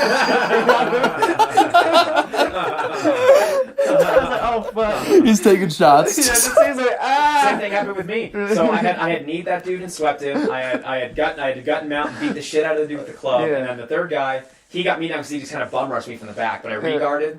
I got him in a triangle choke, and I was just beating the fuck out of him from the triangle while I was choking him. fuck yeah. Most guys don't know what to do in a triangle either. They're Oh, like, no, oh, what no. the fuck? He's choking me with A his triangle legs. is like a super scary submission too, because a lot of people get claustrophobic in it. Because Yeah. just like you're Like, tight. like your arms across your body, like their legs are around your neck, Yeah. like they're pulling you into the Your stomach. oxygen and your blood are getting cut off. Like Yeah. it's a scary situation. And then like Badass I look choke, over choke. and same thing. My partner was like, he was pinned up against the wall, like sitting like I am on the couch. Like his back was straight against the wall. The dude was just mounted on him, fucking. Beating the shit off. Yeah. His head was just like looked like he was bombing for apples. Like, I was like, oh, Jesus fuck. Christ. I went over and I put the dude in a naked choke. that's exactly what I did. Yeah, I just went over and choked the dude, and then I pulled him off, jumped hooks. Suplex him, motherfucker. But that was funny as fuck. Yeah, I'll fight him. That was a fun drill. That was a super cool That class. was a fun test, but That does sound fun. I just want to do that for fun. Yeah. I want to get in Me shape too. first. I'm in awful shape right now. that's the best way to get back in. Yeah, dude. Honestly, like that's one of the biggest reasons I just want to go back. Get back into jiu-jitsu. I need to, man. Best Like, cardio you can get. That's seriously. yeah, because it's a little cheaper. I really want to dance too, so I might do some dance first. Cool. Learn how to articulate my body. I just need a hobby. In one of our episodes, we talked about because I found this on Reddit, where productivity Reddit like subreddit where you need says you need 3 different hobbies. Like to kind of live more optimally. You need one to keep you active, one to make you money, and one to express yourself creatively. And that just like resonates with me. That makes sense. I added a 4th one, social, just because I'm like by nature a little more introverted. Yeah. But I still enjoy. I'm like the most introverted extrovert is how I put it. 'Cause I love being out with people, but I also just like stay inside just because of the nature of like what I enjoy doing. But anyway, yeah, it's like I need something to stay in shape because, dude, man, if I don't have like a reason to train like a sport or something, then I just don't care. I'm like, well, why would I train? To look good? Fuck that. And even my health isn't important enough most of the time. Like, so dumb. But I love that with jiu-jitsu, you can train for life, too. So it's like, once I get going, I'm probably never going to stop. You can get your black belt in like 10 years sometimes. So Sometimes, yeah. So I don't know. I definitely want to go back. How long have you been training jiu-jitsu then? Purple belt, what, like 4 years? No, I started when I was 15. I'm 24 now. So. Oh shit, that's right. You're 24. Yeah, I thought you looked. But there was definitely some time. I had to take some time off a little while. Like so, when I first joined the army, obviously I had to go away for training, and then my dad kicked me out of the house, so I had to go find my own place to live. So I was a pretty broke ass bitch for a little bit. So I couldn't train. Jiu-jitsu really isn't cheap too. It's like it's like $120 a month at very cheapest. It seems like. That probably doesn't sound like much to you guys. You guys are probably pretty financially stable. No, $120 a month is still kind of like, it depends on what you like doing. You know. Yeah. I'm like $120 a month. I was like, I could swing it, no doubt, but like. But right now you'd rather put your money somewhere else or something. I'm trying to save right now. Yeah, that makes sense. Yeah. So I was broke for a little while. So like in between, like maybe like 18 to 20, I definitely took some time off. Like I got my blue belt pretty quick. Like I was training as consistently as I could. Like literally as like a 16-year-old when I was driving. That was literally like every Friday, me and my friend Ricky would like go to the gym. It was like an hour and a half drive. It was like the only gym in the state. Wow. So we would drive every Friday. We'd go down there. We'd stay the night somewhere, find a place to crash, and we'd train Saturday mornings. And then we were training on our own together too. We would just drill whatever we had worked on like Friday and Saturday. Like every night I'd go over to his house. He would like move everything around in his kitchen, and he had a big wrestling mat that we would put out. And we would just drill. I would try to get friends to do that if you remember Tristen, but nobody else trained and they Yeah. weren't as into it. So I just thought, okay, let's roll. And so I just like beat up my friends because nobody trained. Tristan trained the most, but there was just like a big size difference and stuff. Yeah, for sure. It was so funny because this man would like literally just lay on me for like hours at a time sometimes, knowing that he like outweighed me like 30 pounds, 40 pounds. Like even in high school, like we didn't be rolling. He would just like. I used to live with him. Yeah. I was a goofy ass kid. I still am pretty goofy, but just to annoy him, I just lay on him like a. It really is like because I was like a big younger brother, so I just lay on you for hours, and one time I fell asleep on top of him. And he would do like a Nicolas Cage impression, and be, I'll let you go if you could tell me, answer one question. I was like, okay. He goes, what is my favorite snack? And it was like a peanut butter and jelly sandwich or something. No, it was a grilled cheese. A grilled cheese sandwich. It's not even a snack. I know this story probably makes no sense without context, or with context, to be fair. But I was just like a really goofy I was a crazy kid. That's funny. all it was. Yeah. But all in all, like if you answer your question you got asked before, time training probably I would say probably like 5 years. All in all, nice. would take away if you took all the layovers out of it. So we just got back from a little grappling session. You guys probably already saw that in the video, or might put it right before this actually, so they understand the following conversation. But so we answered the question of who would win: the hobo who's out of shape, or an actual MMA fighter. And yeah, he won. Honestly, I've been. I literally just told Tristen last podcast that I really wanted to go back and train the rest of my life, get my black belt. And yeah, it's like I just needed something to I needed a catalyst to really go back, and I had a feeling. I had texted Tristen. I was like, "Will he roll with me?" Because I kind of had this feeling like getting my ass kicked again. It's true though. It inspires you. You're like, "Oh well." I want to get better at this. Shit, like I need to do better. Yeah, because I'm out of shape. The stuff that I knew how to do, I couldn't because I lost all the muscle memory. You know what I mean? It's like even a basic Kimura, that's white belt shit. That's like the first. I learned that before I did an armbar, actually. Yeah, it's pretty. You learn Kimura's pretty early on. Yeah. They're really transferable too. So like once you learn a Kimura from one position, once you understand the arm placement and how their arm is supposed to bend and your hand placement, how to properly apply that grip, you catch those all over the place. I used to be able to transition a failing Kimura to an omoplata, an armbar to an omoplata. Like I used to love that kind of shit. All the stuff in the guard it's all very you chain it. Yeah, chain it exactly. But I couldn't even do the initial thing. So yeah, it's just like and it re-inspired just this craft that I fucking love, and it's like the funnest way to stay in shape. I mean, I'm still out of breath, people. The thing about jiu-jitsu is that it requires resistance strength, cardio, flexibility, it's like if you train jiu-jitsu, you'll be inspired to do all sorts of things. A lot of jiu-jitsu fighters do yoga just because it's so beneficial. Do you do yoga, by chance? I used to. Oh yeah. I used to do a lot for my recovery, but What the fuck is the water? our gym's got we have a sauna in there, and I recently bought one of those jigsaw massaging things, like a fucking power drill with a black thing on the end of it to just massage all your shit. Hell yeah. Yeah, my chiropractor is one of those.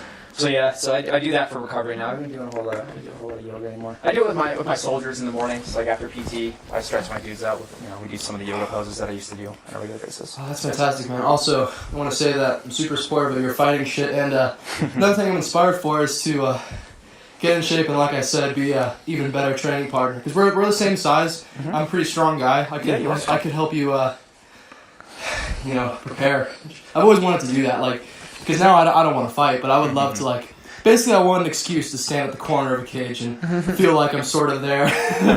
So I'm helping. I'm helping, yeah. I'm almost kind of like still like processing what I saw. I was kind of impressed. I was like, when was the last time that you rolled? Man, I was gonna say like 3 years, but actually, I did a free trial like 6 months ago at a jiu-jitsu gym. Oh, really? They did their shit really interesting too. You know, in most gyms, you'll learn like you'll drill like one submission or something, and they're like, okay, now we're gonna do this move, and you basically do like a few moves. Mm-hmm. This gym, you did one move, the whole practice, 2 hours, and you did that the entire week for 1 week or 2 weeks, literally. Like because I was only there for the free week trial, so I only worked one thing. It was an escape from side mount, and then you'd roll. Sometimes. Yeah. So I rolled a little bit in there, but what was funny is that they were so good at certain things that like I was getting tapped by like when I was, well actually I was not that good then, but when I was like training a lot, I was like rolling good with blue belts. I was like about that like no-gi level, I'd say, yeah. But I was in there getting tapped by like 135-pound white belts. Just because they train like the same basic stuff over and over and over again. So really good at a few things. Yeah, it's like there were guys there that didn't know how to set up a triangle choke, but they could get you with everything. They could armbar you for days because they just knew it that good. Like, yeah, it's super interesting. Weird dilemma when it comes to like jiu-jitsu. It's kind of like rounding out all your skills because it takes so long to perfect one thing, and there's so much to perfect. The one downside of that was that it was boring. You know, like I was like, when are we gonna learn the next thing? So I would say like a balance would be nice, even if it was just 2 moves. That might be like a better balance. I don't know how you feel. You're more experienced with that kind of stuff. What would you think would be a better approach? Like the way we do it at my gym, like I feel like that's like my current gym. I feel like I've improved like at a pretty high rate since I've started training there. And Ben Westridge is the grappling coach and the owner of the gym over there. And he by far has, I think, the most interesting training model. So he'll show like a series of connected moves, and then you'll do that for like maybe a month straight. Huh. So like we did like a triple attack from the guard. So for example, you would go arm bar, they pull the arm you're attacking at, you transition to a triangle, and then they hide their arm in the triangle, you go to an omoplata or something like that. So he would teach like a series of triple attacks. And so it still keeps it interesting, but you're kind of taking that same philosophy from the gym that I was talking about, similar, perfecting it before. But a lot of times, what he'll do is like when you get newer people come in, he might he'll like ask somebody to come out, and he'll be like, "What have you been working on?" So it builds like if you go out there and teach, and you teach the move, then that really commits it to your memory a little bit, right? Because now you're teaching it, you learn a lot from teaching. Yeah. So it's he has really good ways of getting you to remember the moves and like try to like retain them and be able to apply them. So what's interesting is that the most, what's considered the best way to study something. Have you heard of are you familiar with I think it's a Feynman technique? Have you heard of that at all? I haven't. So, it's an academic technique to study, but I think it could apply really well to jiu-jitsu because it's similar to what you were just talking about. Probably just for any sort of teaching, but what it is when you're reading a book or something, or we'll just break it down to this. If you're trying to pick up a concept, you're trying to learn it, the best way to do it is to basically get to a point when you want to just keep practicing writing down the concept, explaining it in your own words. Mm-hmm. That's kind of a given. Yep. But then you want to reduce it down to a point when like you're explaining it to not a dumb person, but basically to someone who has no idea has no context of what you're talking about. Right. Like you just have to be able to explain it in your own words, but as simple as possible. And I feel like that might apply to jiu-jitsu as well. Being able to teach it. Yeah. That would make sense to me. if you can teach somebody who's never done it before, has no context, like that's gonna be the best way. Like then you know it. If you teach somebody. Yeah. So, yeah. Definitely. Yep. So he, yeah. So like I like how he kind of like he'll teach you like this week we were working stuff from the butterfly guard. So went from a butterfly sweep. They pull the arm away. You do a technical stand up to pull the knee out, and then if they push you back while you're trying to stand up, you go underneath them and attack the leg with like a leg lock, or you stand up. I like that better. So it's very cumulative. So we'll build off that butterfly guard concept for like the next like 3 or 4 weeks. Like nice. It's very very cumulative. So it's really really good because then like you're drilling the butterfly sweep to the technical stand up to the heel hook position or the technical stand up position for a whole month, but you're also continuing to learn moves that are connected to that situation. Yeah. So you get into that situation where the butterfly guard sweep doesn't work, and you go to something else. So it's a really good way. Like I feel like my game has definitely grown.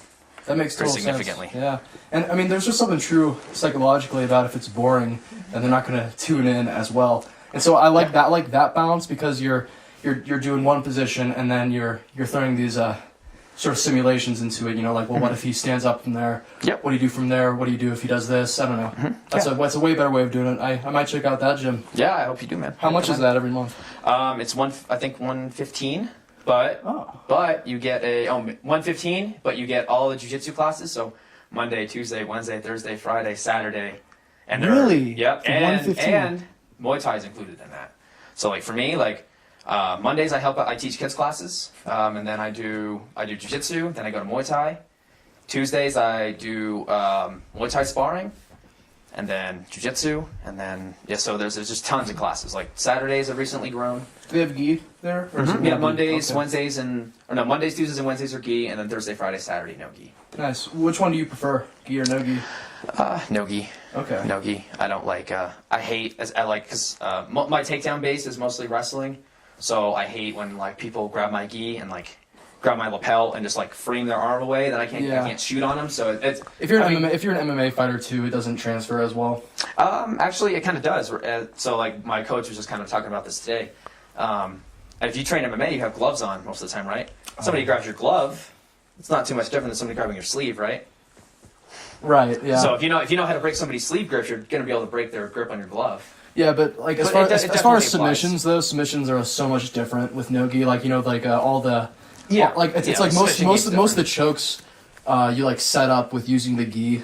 When you're using the gi, whereas some of them for sure. But I mean the nice thing is like there's always a no gi version. Like the Ezekiel choke, that's way better with gi, but you can still do it without a gi. Yeah. Sometimes some chokes are transferable. Yeah. Fucking a lot of fun. Like just like. Do you miss it at all? Of course, yeah. I was so happy. This is the best part on deployment was the fact that I can go with Guy and just fucking roll all the time and like get my ass kicked every day. And I was like, fuck, be exhausted as fuck. Like you remember when we would go like maybe to victory or something? I'd come back and my voice was like hoarse because of how tired I was. I would be like that again. Like fucking exhausted, just got my ass beat. Like there's he introduced me to this Swiss dude over there named Alexander. Yeah, he's a bad motherfucker. That dude, he was pretty fucking built dude, like pretty big, like had to weigh like 215 pounds probably. 180. Jesus, he felt like he was like 200 pounds. Yeah, well, if they're strong, I've got with guys that are 130 that feel like. And he was so good at making him feel heavy on you, like like when they place your weight. He's got heavy hips. Yeah, just like so heavy, and he was a brown belt. Black belt in judo too. Black belt in judo. Jesus. And he just fucked me up like completely every time. Fucked me up too. I mean, well, if he didn't see that's the only martial art where the belts actually do say something. I think so. I mean, if it's on a radical level, if you're a white belt, you're not going to tap a brown belt. Is the way I look at it. Pretty much never, unless you're like a really fucking powerful wrestler. But if you don't have like a crazy athletic background, then I think you're definitely going to get mauled by a brown or black belt, even a purple belt if you're a white belt. Yeah, potentially. Most of the time, yeah. There's always exceptions to what happens. Like a lot of times, like the progression of jiu-jitsu, like how you start progressing, you start doing more advanced techniques, and those simpler ones, like you're saying, they start to perish a little bit, and then something kind of easy, you kind of like, I haven't worked in a while, fucking white belt or blue belt's been like kind of doing it, and it kind of just happens, Yeah, like that could definitely happen too, because I know it's like because even if you are going jiu-jitsu consistently, but you're not working something, like you might forget it, you know, because there's such a broad like base of skills to learn in jiu-jitsu. There's so much to it. But see, the really good jiu-jitsu gyms, they're brown belts. Like a lot of them, it's almost a requirement, to my understanding, for some gyms where you have to teach as a brown belt. Yeah. That might even be more universal. Is that more universal, or is that more of a? No, not necessarily. It depends on the school. Okay, well, Depends on the so school. I guess that's what it is. But yeah, I've been told that brown belts are very, very encouraged and even required to advance in some ways in some places, but with teaching, and that would kind of force you to stay fresh with that fundamental knowledge. Like you always want to know how to perform a perfect guillotine, how to escape one, and so I mean, on. I've run in, across the time that I've been training jiu-jitsu, I've definitely run into brown belts that definitely have like no place teaching. Like Really? you might you might be like a savant at grappling. You might be like super fucking good at grappling, but Just it not takes a a teacher. relatively like charismatic, intelligent, and you have to be like you have to be a leader in some capacity. You have to understand how to be a leader Yeah, you to have to really care. teach. and have patience. You know, Yeah, exactly. that's a great point. Honestly, a good example So of not a bad everybody's teacher. built to be a teacher. So yeah, you know John Jones. Yeah, you know John Jones, like the greatest fighter of all time, basically. He when he taught UFC or Tough 17. Tough 17. Terrible coach. Great Awful. fighter. Yeah. Chael Sonnen, average fighter, great coach. Yeah. Yeah. Great coach. For real. I mean, Chael Sonnen was really good for a while. Probably still with the USADA stuff. On that CRT. Yeah. Dude, so I was gonna talk about him and Fedor, but did you see Fedor's last fight with Ryan Bader? Oh my god. He got knocked out with a jab. I'm like, dude, It quit. was a hook. Kind of. It was like a looping jab, like a. It was an overhand. But it's like Fedor's taken bombs in the past. That's why. Fuck yeah. good point. Yeah. Yeah. Vader- He's just And to be fair, that landed right on the jaw as he was backing up with his hands and his head up. So to be fair, like that looping left, Yeah. right on the jaw, rattled it. It's true. Yeah. It's like He got fucked up.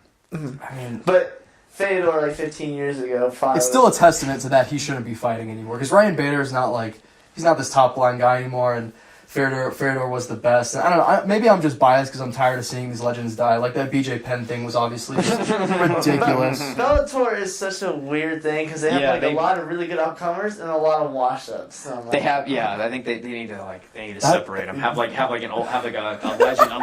A senior division. citizen class. Senior citizen division. Jiu-Jitsu does that. They got 55 plus, right? They have masters. Yeah, when you go to masters, grappling tournaments, yeah. They have masters divisions. Yeah. It's so funny. That's funny. That's awesome. Dude, we should make like a weird skit where it's where Bellator, like their sort of a thing is like you make like a trailer, a fight trailer, and they're like, who will win this fucking? I don't know, man. I had something in my mind there, but I kind of lost it. Geriatric or BJ Penn in a wheelchair versus Ryan Hall. versus this 18-year-old up and comer. Ugh. It's like, they do have a lot of talent over there, and they're young They do. dudes. Bellator? Yeah. Bellator used to be such a joke, but now it's like it's easily the second most popular. In America. Yeah, in In America. America.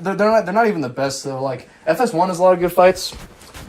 I miss Strikeforce and WEC and I miss Pride. Pride I was miss dope as fuck. kicks to the face on the fucking ground. soccer kicks. Yeah, that kind of. They would like encourage people to do steroids. Like look at Bob Sapp. You know who Bob Sapp is? yeah. He was so bad too.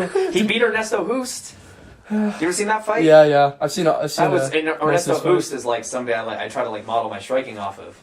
And I was like when I saw that fight pop up, I was watching a lot of Ernesto Hoost YouTube videos, and like one day it came up in like a suggested video. I was like, fuck yeah, Ernesto Hoost is gonna fuck Bob Sapp up. Like, nope. Dude, so it's just like weird matchups, and again, MMA also is sometimes a lucky man's game. Sometimes you land the perfect punch. Yeah, And it definitely can be. 9 times out of 10, Chuck Liddell will beat the fuck out of Randy Couture standing up, but that first fight, he knocked him out. And then Chuck Liddell beat the fuck out of him 2 more times after that. Yeah. But still.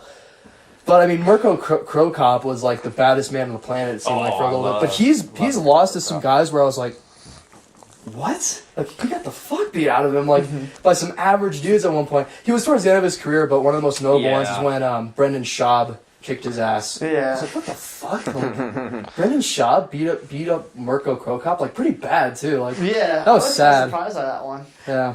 Fucking. But Pride, That shit was wild. Pride was crazy. Insane. Just fucking like almost no rules. Just fucking go beat the fuck out of each other in a boxing ring. So this hyped me up. What are your goals with fighting? Are you gonna pursue it for a long time? You think? Try to go pro. I'd like to do some professional fights. I'm getting, most people who would like make it as a career, they're already fighting professionally at like relatively high levels at my age. There's always a chance that, I continue. 43. Yeah, but the if you look curve at is later now. John Jones won a UFC title at 23. He won the UFC title at 23. He's an anomaly, though, to be fair. He's, like, so fucking like, good. Roy McDonald started fighting professionally in MMA when he was 18. Yeah. So, like, I'm a little behind. But there's a chance, I make it into, like a World Series of Fighting, something small like that. RFA, our coach didn't start, our old coach didn't start until he was, like, 28 or something. He was a wrestler. So there's a chance. Do you know Gilbert Smith at all? Are you familiar with him? Yeah, I've seen him at some of the No Mercy fights. His best fights, unfortunately. He was on Ultimate Fighter 2 times. Yeah. His best fight, it was considered, like, the best fight of, Tough 25 too. That was easily his best fight, and unfortunately, it was like his last. He retired at that point. So, but no, I really enjoy teaching. I was gonna say you sound like a sharp guy. You've got a good speaking voice. I could see it too. Like right after you submitted me back there, the very next thing you wanted to do was teach me what I was trying to do better, and I was like, this guy's got that sort of like teaching gene in him. He's done that to me like a whole bunch of times. He'll in the middle of a sesh, he'll fucking do something to me and be like, alright, come back. This is how you want to do it. Yeah. And okay, alright, good, and then continue to fucking go. I only like that when the guy is really trying to teach me. Like there are some guys I know the contrary where sometimes you be rolling with a guy and he's trying to like talk to you throughout the entire time and it's like, okay, dude. Just roll. You know who was really good about that was Brian Sullivan, if you remember him. Yeah. Oh, I love that guy. That was awesome. He was a military dude. We go to the MMA gym and stuff like that when we were in high school, and I remember trying to take him down. I got his leg and stuff. I couldn't get it. I gave up the leg, and he was like, "Well, you worked so hard to get there, man. Fucking like, don't let it go now." And he's like, "Take the leg and show me, tell me work the takedown better, and show me what I was doing wrong and stuff." And then proceeded to get my ass beat. But like, yeah. But yeah, so I'm teaching kids classes right now at my current gym, and I absolutely love that. Like I love seeing the growth. There's a couple of the older kids that I work with pretty closely. They're getting ready to compete, and they're getting nasty. Like it just takes so much pride in like seeing them grow, and it's awesome. So I would love to get eventually continue to work towards my black belt. I'd love to get some professional MMA fights, keep grappling, try to get into compete at higher levels. You can grapple for a long time, competitively too. I would love to just be able to run a gym full time and just relax and. That'd be super cool. So that's my ultimate goal as far as fighting goes. It's just to try to get as much experience as I can and be able to pass maybe that not down. try to take too much damage in the process. So try to keep that mind. No UFC gold in the future then. You never know. You never know. As a fighter, you can never write that shit off. You have to sort of go a little crazy and go, "Yep, I'm a bad motherfucker." Like you can't give up on that, or else you're not gonna optimize your skills. I believe. Yeah. I mean, the curve is looking later. You got a lot of dudes winning titles in like the early 30s now, I think. Yeah, I mean, like as far as like biology goes, and like most people don't hit their physical prime till they're like late. Yeah. That's when you're late 20, like mid, like 27 to 30 is when you're at your strongest. Dude, 5 years from now, you could be a bad motherfucker. 5 years, there's a lot you can do in that time. I looked at a few years ago, probably 5 years ago actually. It was I think the average peak for fighters was 29 years old. And I'm thinking like the way I'm looking at it now, I think it's a little bit later. I haven't looked at the statistics for it, but I don't know. I think like Tyron Woodley's like 33. I think Whitaker is in his 30s. Yep. So as like technical proficiency rises in fighting, like so if you take some like the earliest like jiu-jitsu black belts, like their knowledge base might arguably be lower than like mine might be at this point, right? Like some of the really early on jiu-jitsu black belts, like really they had like all the jiu-jitsu you saw in MMA back then was like the super basic stuff. So arguably like the basics is the stuff that works, right? Yeah. But because they set the curve for that level, people had to rise above that. So then jiu-jitsu has to continue to progress. So now jiu-jitsu is developing. Jiu-jitsu is at a higher level. Submission defense is at a higher level. MMA is at a higher level. MMA-based wrestling is one of the most noticeable changes. You might be a black belt. Or like my skill base might equate to a black. Maybe you never know. Or at least, it's possible. At least a brown belt. Yeah, so it's definitely evolved, especially for fighting, because if you look at how guys would grapple back in the late '90s in the UFC Yeah. when they still wore It's much knees and different. shit. Yeah, like they weren't defending properly against strikes and stuff, and yeah, jiu-jitsu's totally changed. That's the thing that's great about Eddie Bravo. We almost threw a little bit of shade at him earlier, but he understands like fighting jiu-jitsu so well. He's written books on it, like that. He basically invented his own jiu-jitsu for that like for fighting, and he actually gets a lot of shade from other black belts because of that. They're like, why are you training for these fucking monsters in the cage and this and that, the really purist jiu-jitsu guys, but most of these guys accept MMA just because they know it's like, most intense fighting shit on the planet. It's the purest. Yeah. But so like we were talking about kind of this like earlier, like Anderson Silva and Israel Adesanya. Like Anderson Silva set the bar super high for striking. Yeah. And like look at the people who are coming up now. World champion kickboxers. Like Israel Adesanya. Yeah. You know what I mean? So like as people continue to progress and get better, people be like, if he can do it, I can do it too, and they try to rise above that. Yeah. That's why it's really good. That's why. And I think Chael Sonnen has said this best, like multiple things. He's like, the next generation is always getting better at the thing. He's like, once you're getting too old, you're not going to be able to keep up with the new athletes that come in because every generation just gets better, just gets improved, like genetically and in the sport itself. It's true. Yeah. So wait, can we talk about tonight real quick since you brought up Anderson Silva? Yeah, absolutely. I'd love to. First of all, fucking Robert Whittaker, man.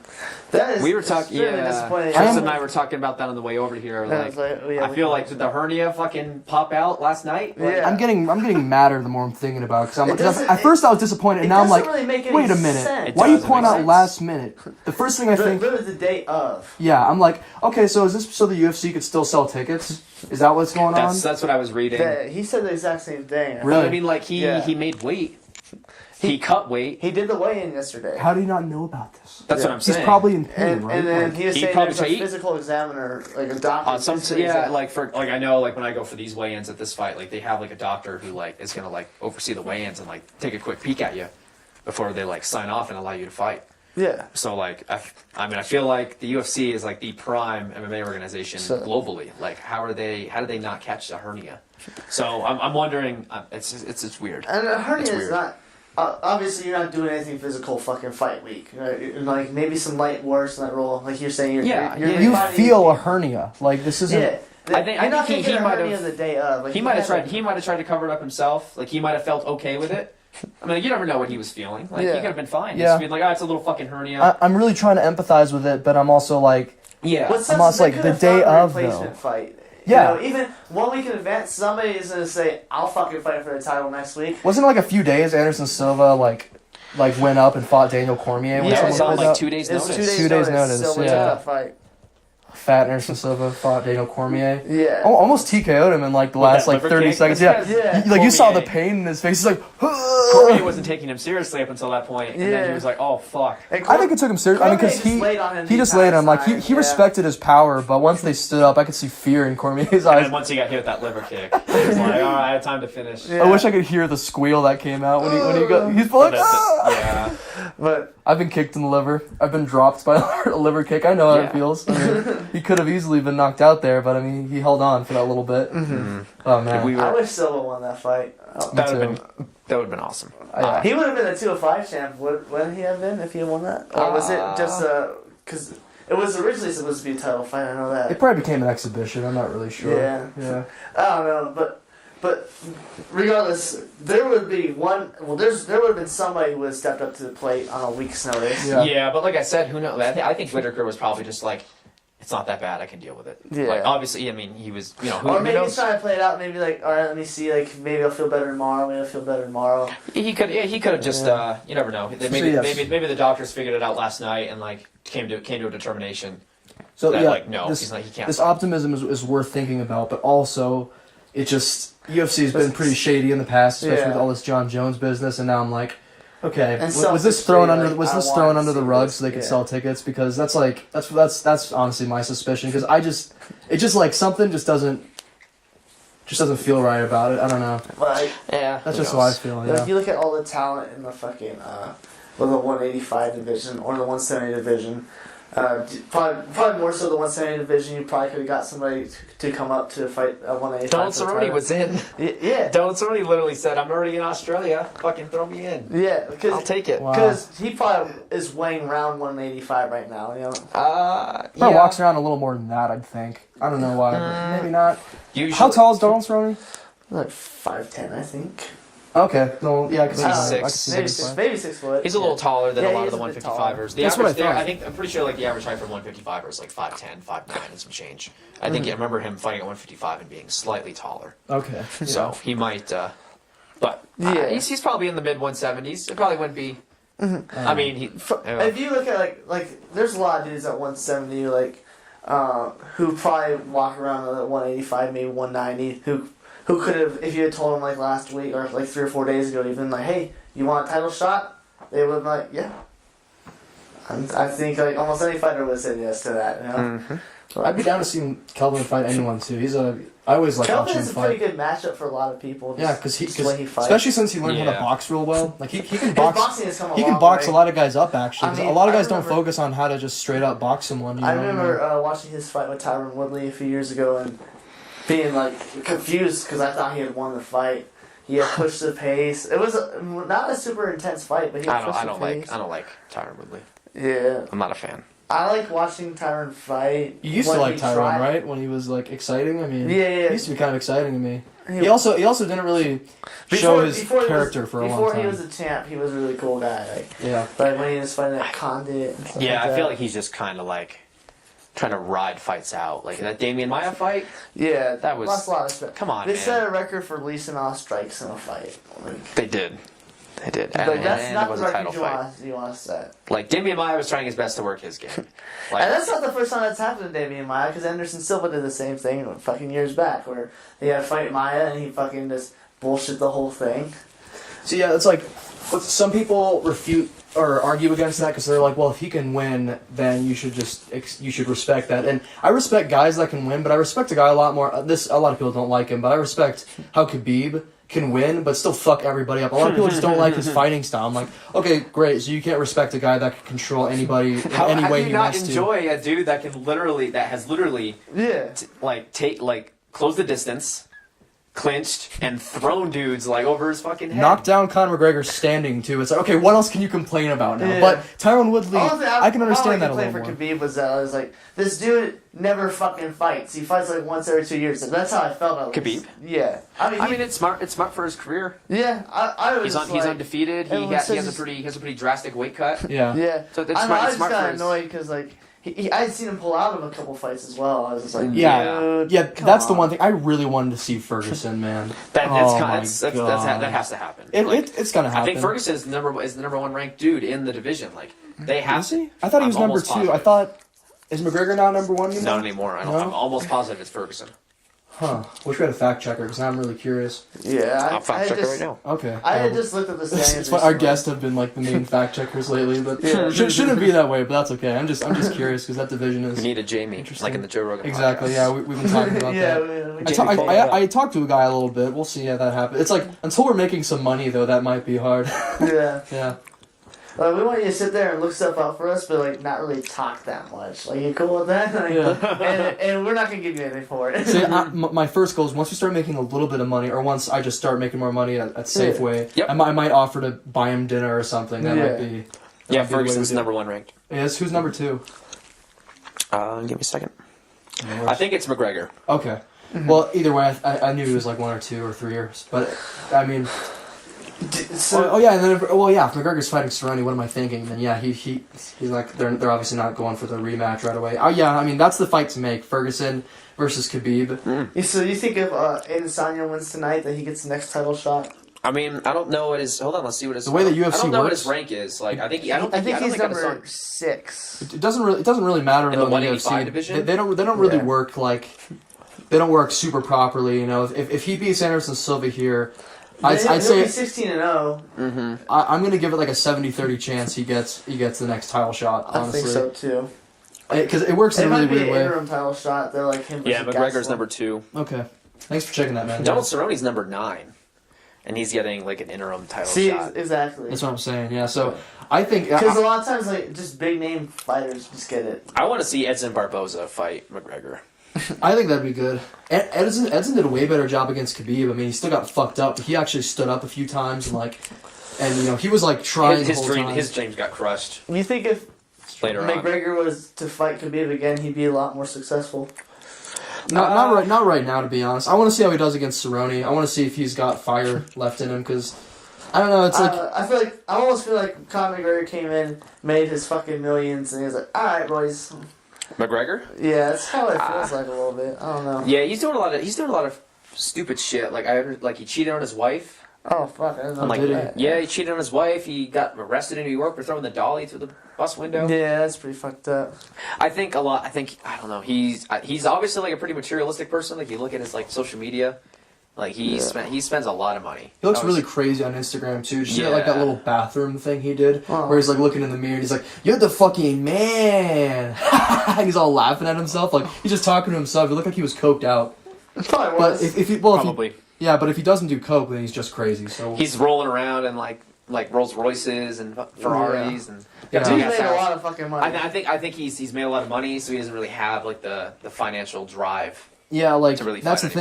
anymore. Some guys really are driven by the money, you know. And after taking so many punches, it's like you might just get a little sick of that, you know. Mm-hmm.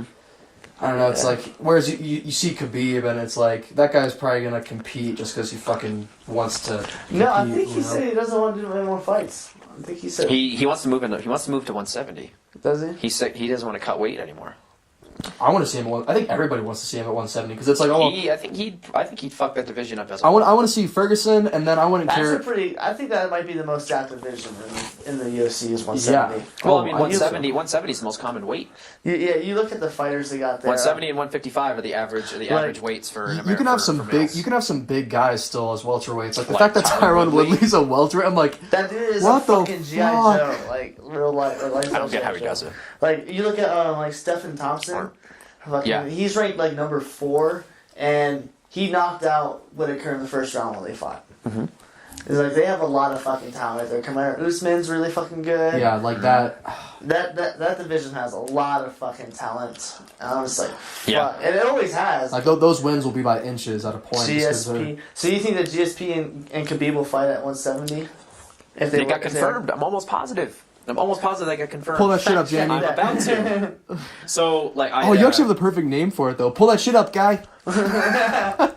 I trained with GSP at Montreal when I was home. That's Really? cool as fuck. Yeah. How and was talking to him? he was cool as fuck. Like that class that he taught was really fucking Dude, cool. oh, I'm so jealous. That's amazing. I didn't even recognize him in the locker room. He looked smaller, but he was sick. So I think maybe he might have lost some weight because of his stomach issue. Sometimes GSP looks huge, like against Michael Bisping. Yeah, he looked. Yeah, Like I was like, holy That's fuck, dude. 185 too. He looks giant. But sometimes, yeah, he looks way tiny. I mean, he's fought at everything. I mean, if he fights at 170, if he fights at 170, won't he be like a 3-time champion or a 3 weight class champion?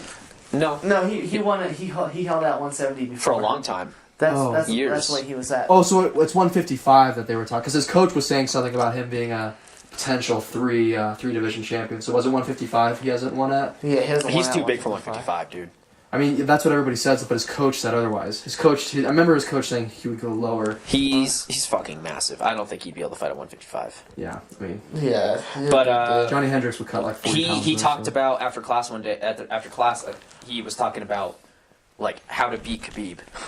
Like he has like Really? a game He has a plan. game plan for He it? has a game plan on how to beat Khabib. I mean, he's got some crazy wrestling, and It was weird. 'Cause he was never like a Division 1 wrestler or anything. No, he was a Kyrgyzstan karate dude. Yeah. Like, he's been doing, he wasn't even a wrestler. He's been Like, doing martial arts for I think And like he's 30 got years or some, something. he had some of the top wrestling when he was He there. just figured it out and trained with Olympians and like, yeah, he figured out how to do He has really good. efficient He has wrestling. really good work ethic.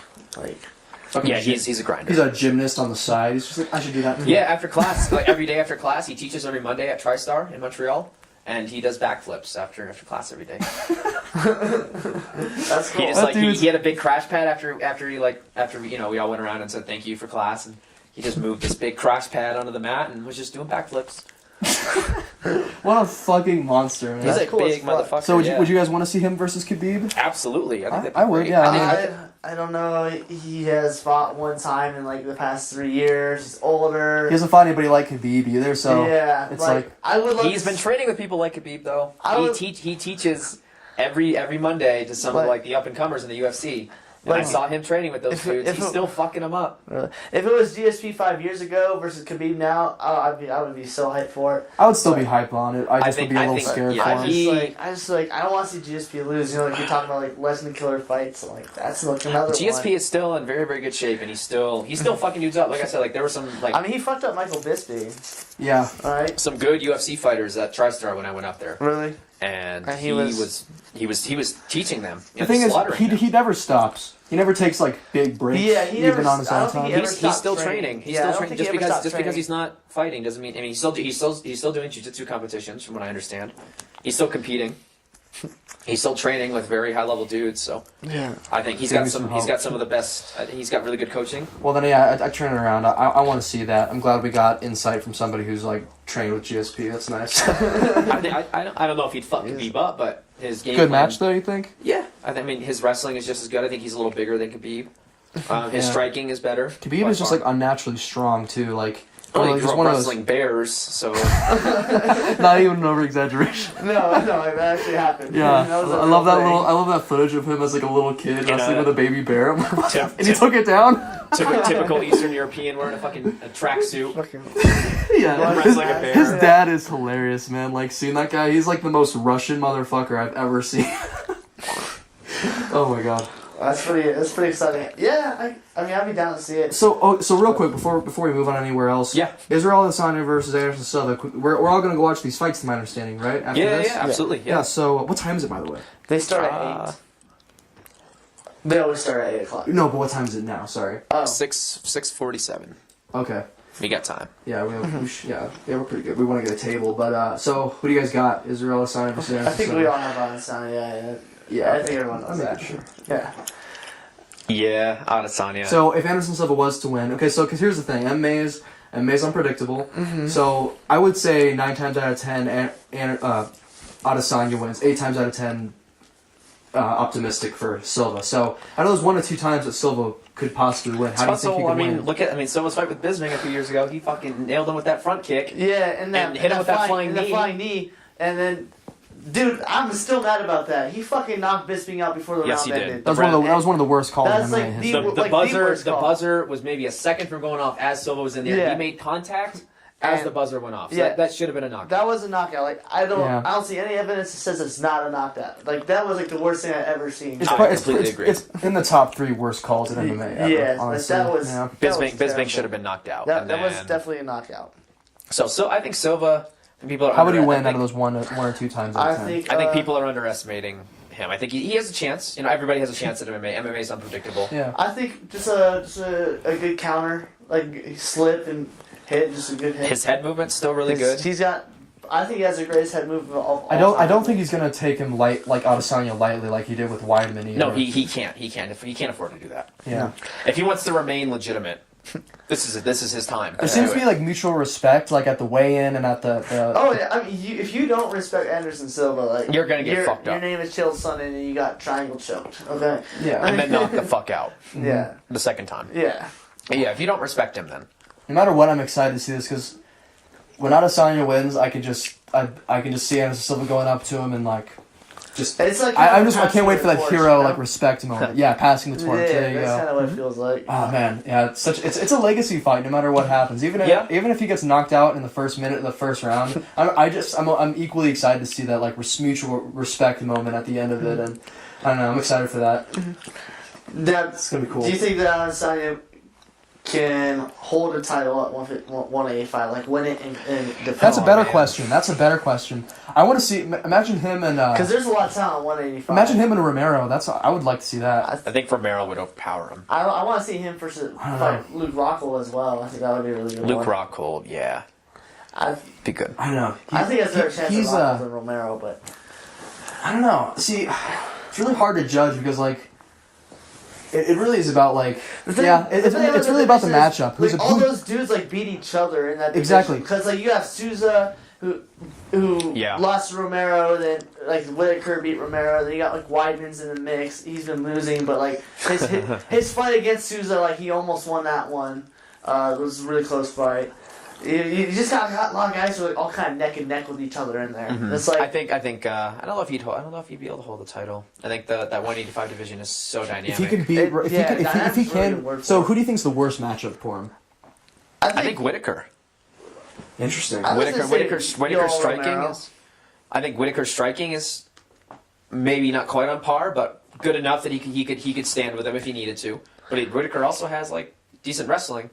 I think he's a little bigger than Adesanya too. I think he might be able to overpower him. And I think Romero, and that's Romero too. Almost based on size, that Romero is like he looks like he's 245 pounds in there. Like that dude is Romero would huge. eventually close the distance. He'd catch a kick. Romero's wrestling is If he can clinch him, then you got something. He'd close the distance. He'd catch a kick. He'd sweep him, get him on his back. But the thing is, because I think that Adesanya I think he is faster than Romero. Well, And yeah, I think absolutely. and he's He definitely is got the fast. reach advantage. I think you can keep him at distance. yeah, I mean, I think he'd kickbox him from the outside. Mm-hmm. I don't think he would. Obviously he wouldn't try to let Romero get close, but yeah. I mean, he just has a lot of that fucking muscle to throw That at him. 80-inch reach We'll advantage see. is fucking huge. In that Yeah, that's a division. big reach. Mm-hmm. Yeah, like who else has big reach in the middleweight? It's like everyone else has like maybe at the most like 78-inch reach or something. Yeah, but I mean, he definitely has the biggest reach. Yeah, I think Whitaker's a really good matchup for him too. I agree with you there. Actually, I think I want to see that more than Romero because I could see Adesanya a lot of the times just like outstriking him from the outside, like I was saying, and he's got this quick outside movement, really amazing, He's fast. fast footwork. I mean, it's Yeah. like I don't know if we've ever seen Whitaker's a like super this dynamic top level fighter, of a though. striker in the UFC. Honestly, like this guy's like he's just focused on striking for like his entire life. I don't know. Yeah, I mean, you forget about like Joanna Jędrzejczyk. Yeah, She's a multiple-time Muay Thai champion. Yeah, that's true. I mean, even Holly Holm has got like some Holm is- really yeah. clean kick. I mean, she's like a world champion too, but yeah. Boxing, kickboxing, and MMA. She's had Hey, belts in all you three can't blame me. The sports. female division is just getting good these last few years. So Yeah, I mean, it's just like I said, like female MMA was kind of below the curb, and then like Ronda Rousey stepped up, and that showed females that that opened the door for females to come in. And they were then, and then good competition came in. that's what I'm and- saying. And yeah. she left. Yeah. As female it took a MMA. while for them to catch up to her, but it came. That's what I'm saying. Like that's exactly what happened. And to now you Anderson got Silva. like Amanda Nunes, and she is fucking monster. You know who I ran into at Walmart the other day? Sorry, I had to bring this up. I ran into Raquel Pennington again. Oh, really? Yeah, she was carrying a big old bag, like 50-pound bag of dog food on her shoulders, walking. I was like, "Oh, hey, Raquel." And I was like, you probably don't remember this, but when I was like 13, you would kick my ass all the time. Get back at Victory and Altitude. Yeah.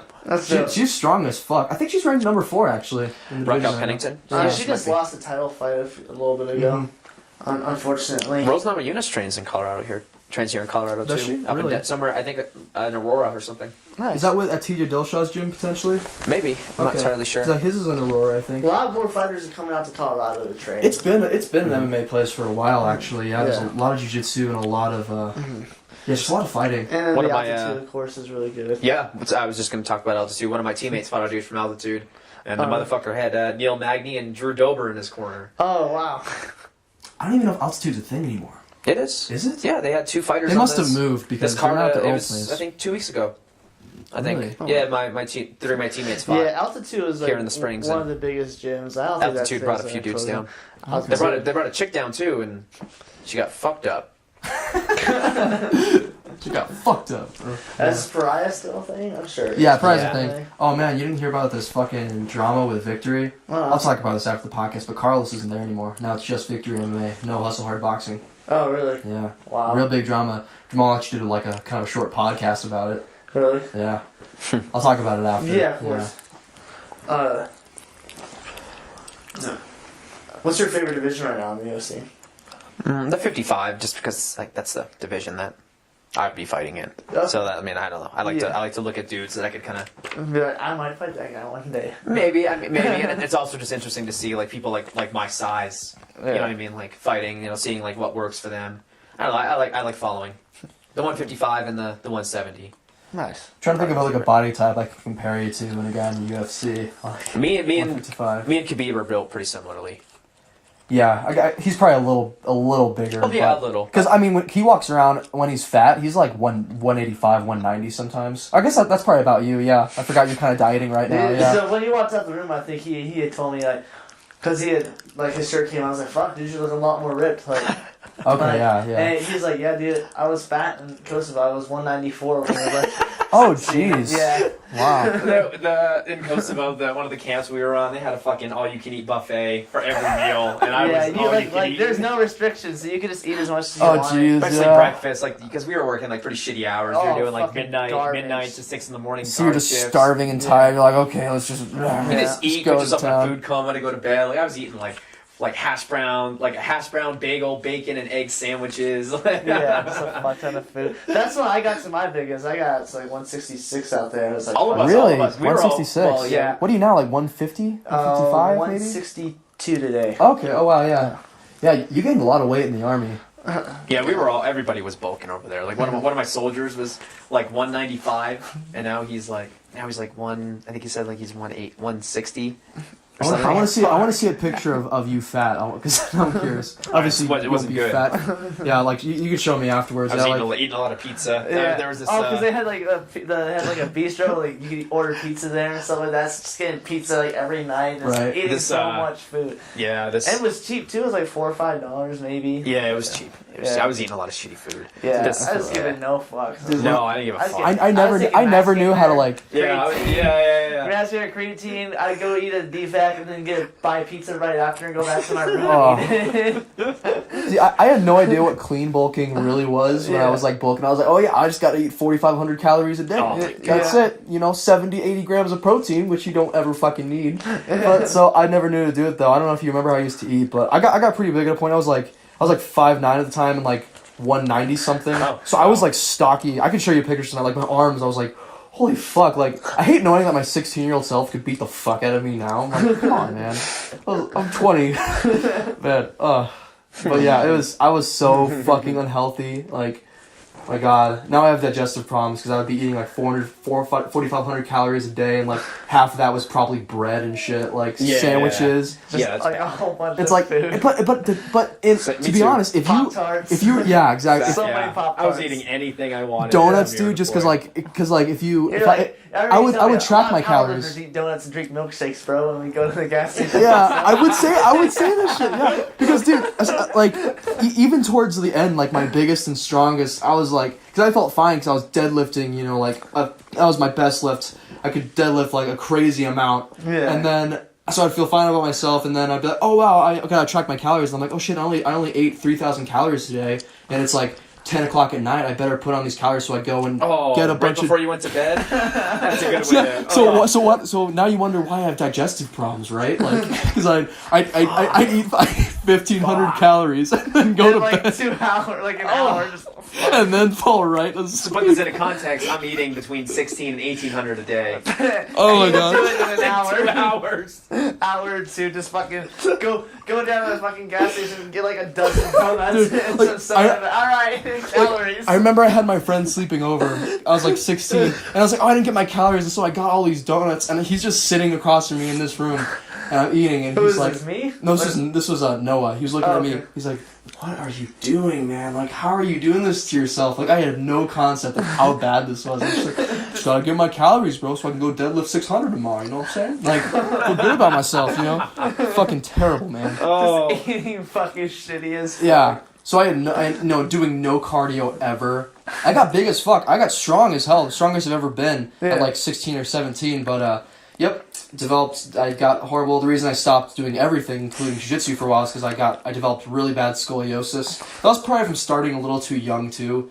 Just all that Yeah, all I that feel like rolling. that's really bad. Yeah. Well, not necessarily the rolling. No, it's more the kickboxing is what I was told by my chiropractor. All the twisting. He told me probably like it's because I have it in my Give lower context, so how back. old were you when you started the kickboxing? Like, Okay, so I started and boxing, just all that twisting. I Yeah. started boxing at 10, and then I did that for a few years, and then I went to Victory. and at you started 12. like bodybuilding at like 11 or 12, right? Yeah.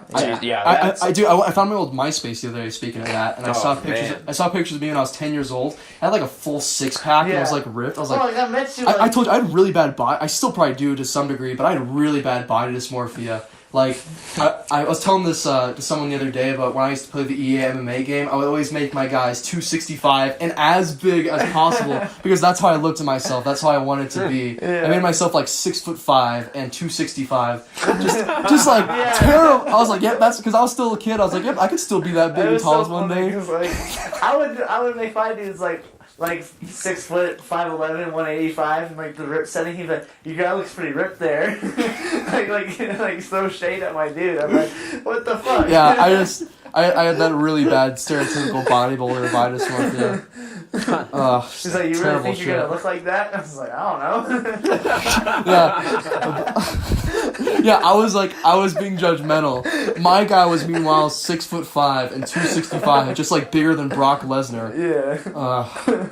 It's shameful now, but yeah. It's funny as fuck. But yeah, I was naturally thrown out of everything. Like my chiropractor told me, dude, he's like, at least for a few years, you gotta just stop lifting weights altogether. Like my back was really fucked up. It's been getting better. I sleep on the floor on a mat now, like a fucking Buddhist. It's better for my spine and. So, yeah. I did that for a little while. Oh yeah, like did that help at all? Were you getting back problems? Yeah, like when for a while, like I go through phases. Like in jiu-jitsu, like my coach talks about it all the time, saying like you gotta pick something you're weak at, and that's all you work. So like right now, if you know, like I was doing a lot from the guard today when we were working, like from the close guard, because I'm from top or bottom. Bottom, because okay. I'm not. That's not where I'm most competent. Like I'm most competent on top. Okay. So yeah. like right now I'm trying to work a lot from the bottom and stuff like that. So like when I was doing that for a while, like a few years ago. And like I was just getting stacked up a lot, and I remember like my neck and my back were just, it was always hurting. It didn't matter how much stretching I did, and like I was just sleeping on the floor for a while. That makes sense. Yeah, it helps. I feel like it helps a little bit. See, I want to also have a little more money, so one to afford jiu-jitsu and car payments and stuff, because I'm not even driving right now. But also I want to be able to afford a massage therapist once a month, just because it's gonna feel necessary. Or just you're not gonna need that if you come to Warrior, man. You got the sauna. Oh yeah, it'd be good, man. You're really convincing me. We have a chiropractor. He was a college wrestler, and he offers 50% off services. Fuck, man. Okay, I'm gonna join immediately. They do laser treatment. Laser treatment there for deep when muscle. When are the classes? Because if I could take a bus there, then I'm set. Because right now I'm not driving, but soon I will be. I think there's a bus stop relatively close. Okay. And when are the classes? They start at 6:30. The jiu-jitsu. Oh, that's early. That's probably early enough. Yeah. Oh man.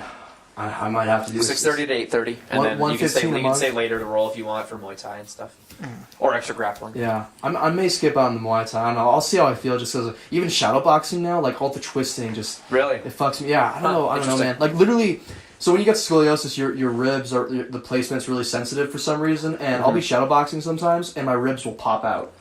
Like and I'll have to go to the chiropractor and have him push them back in place, and that's painful.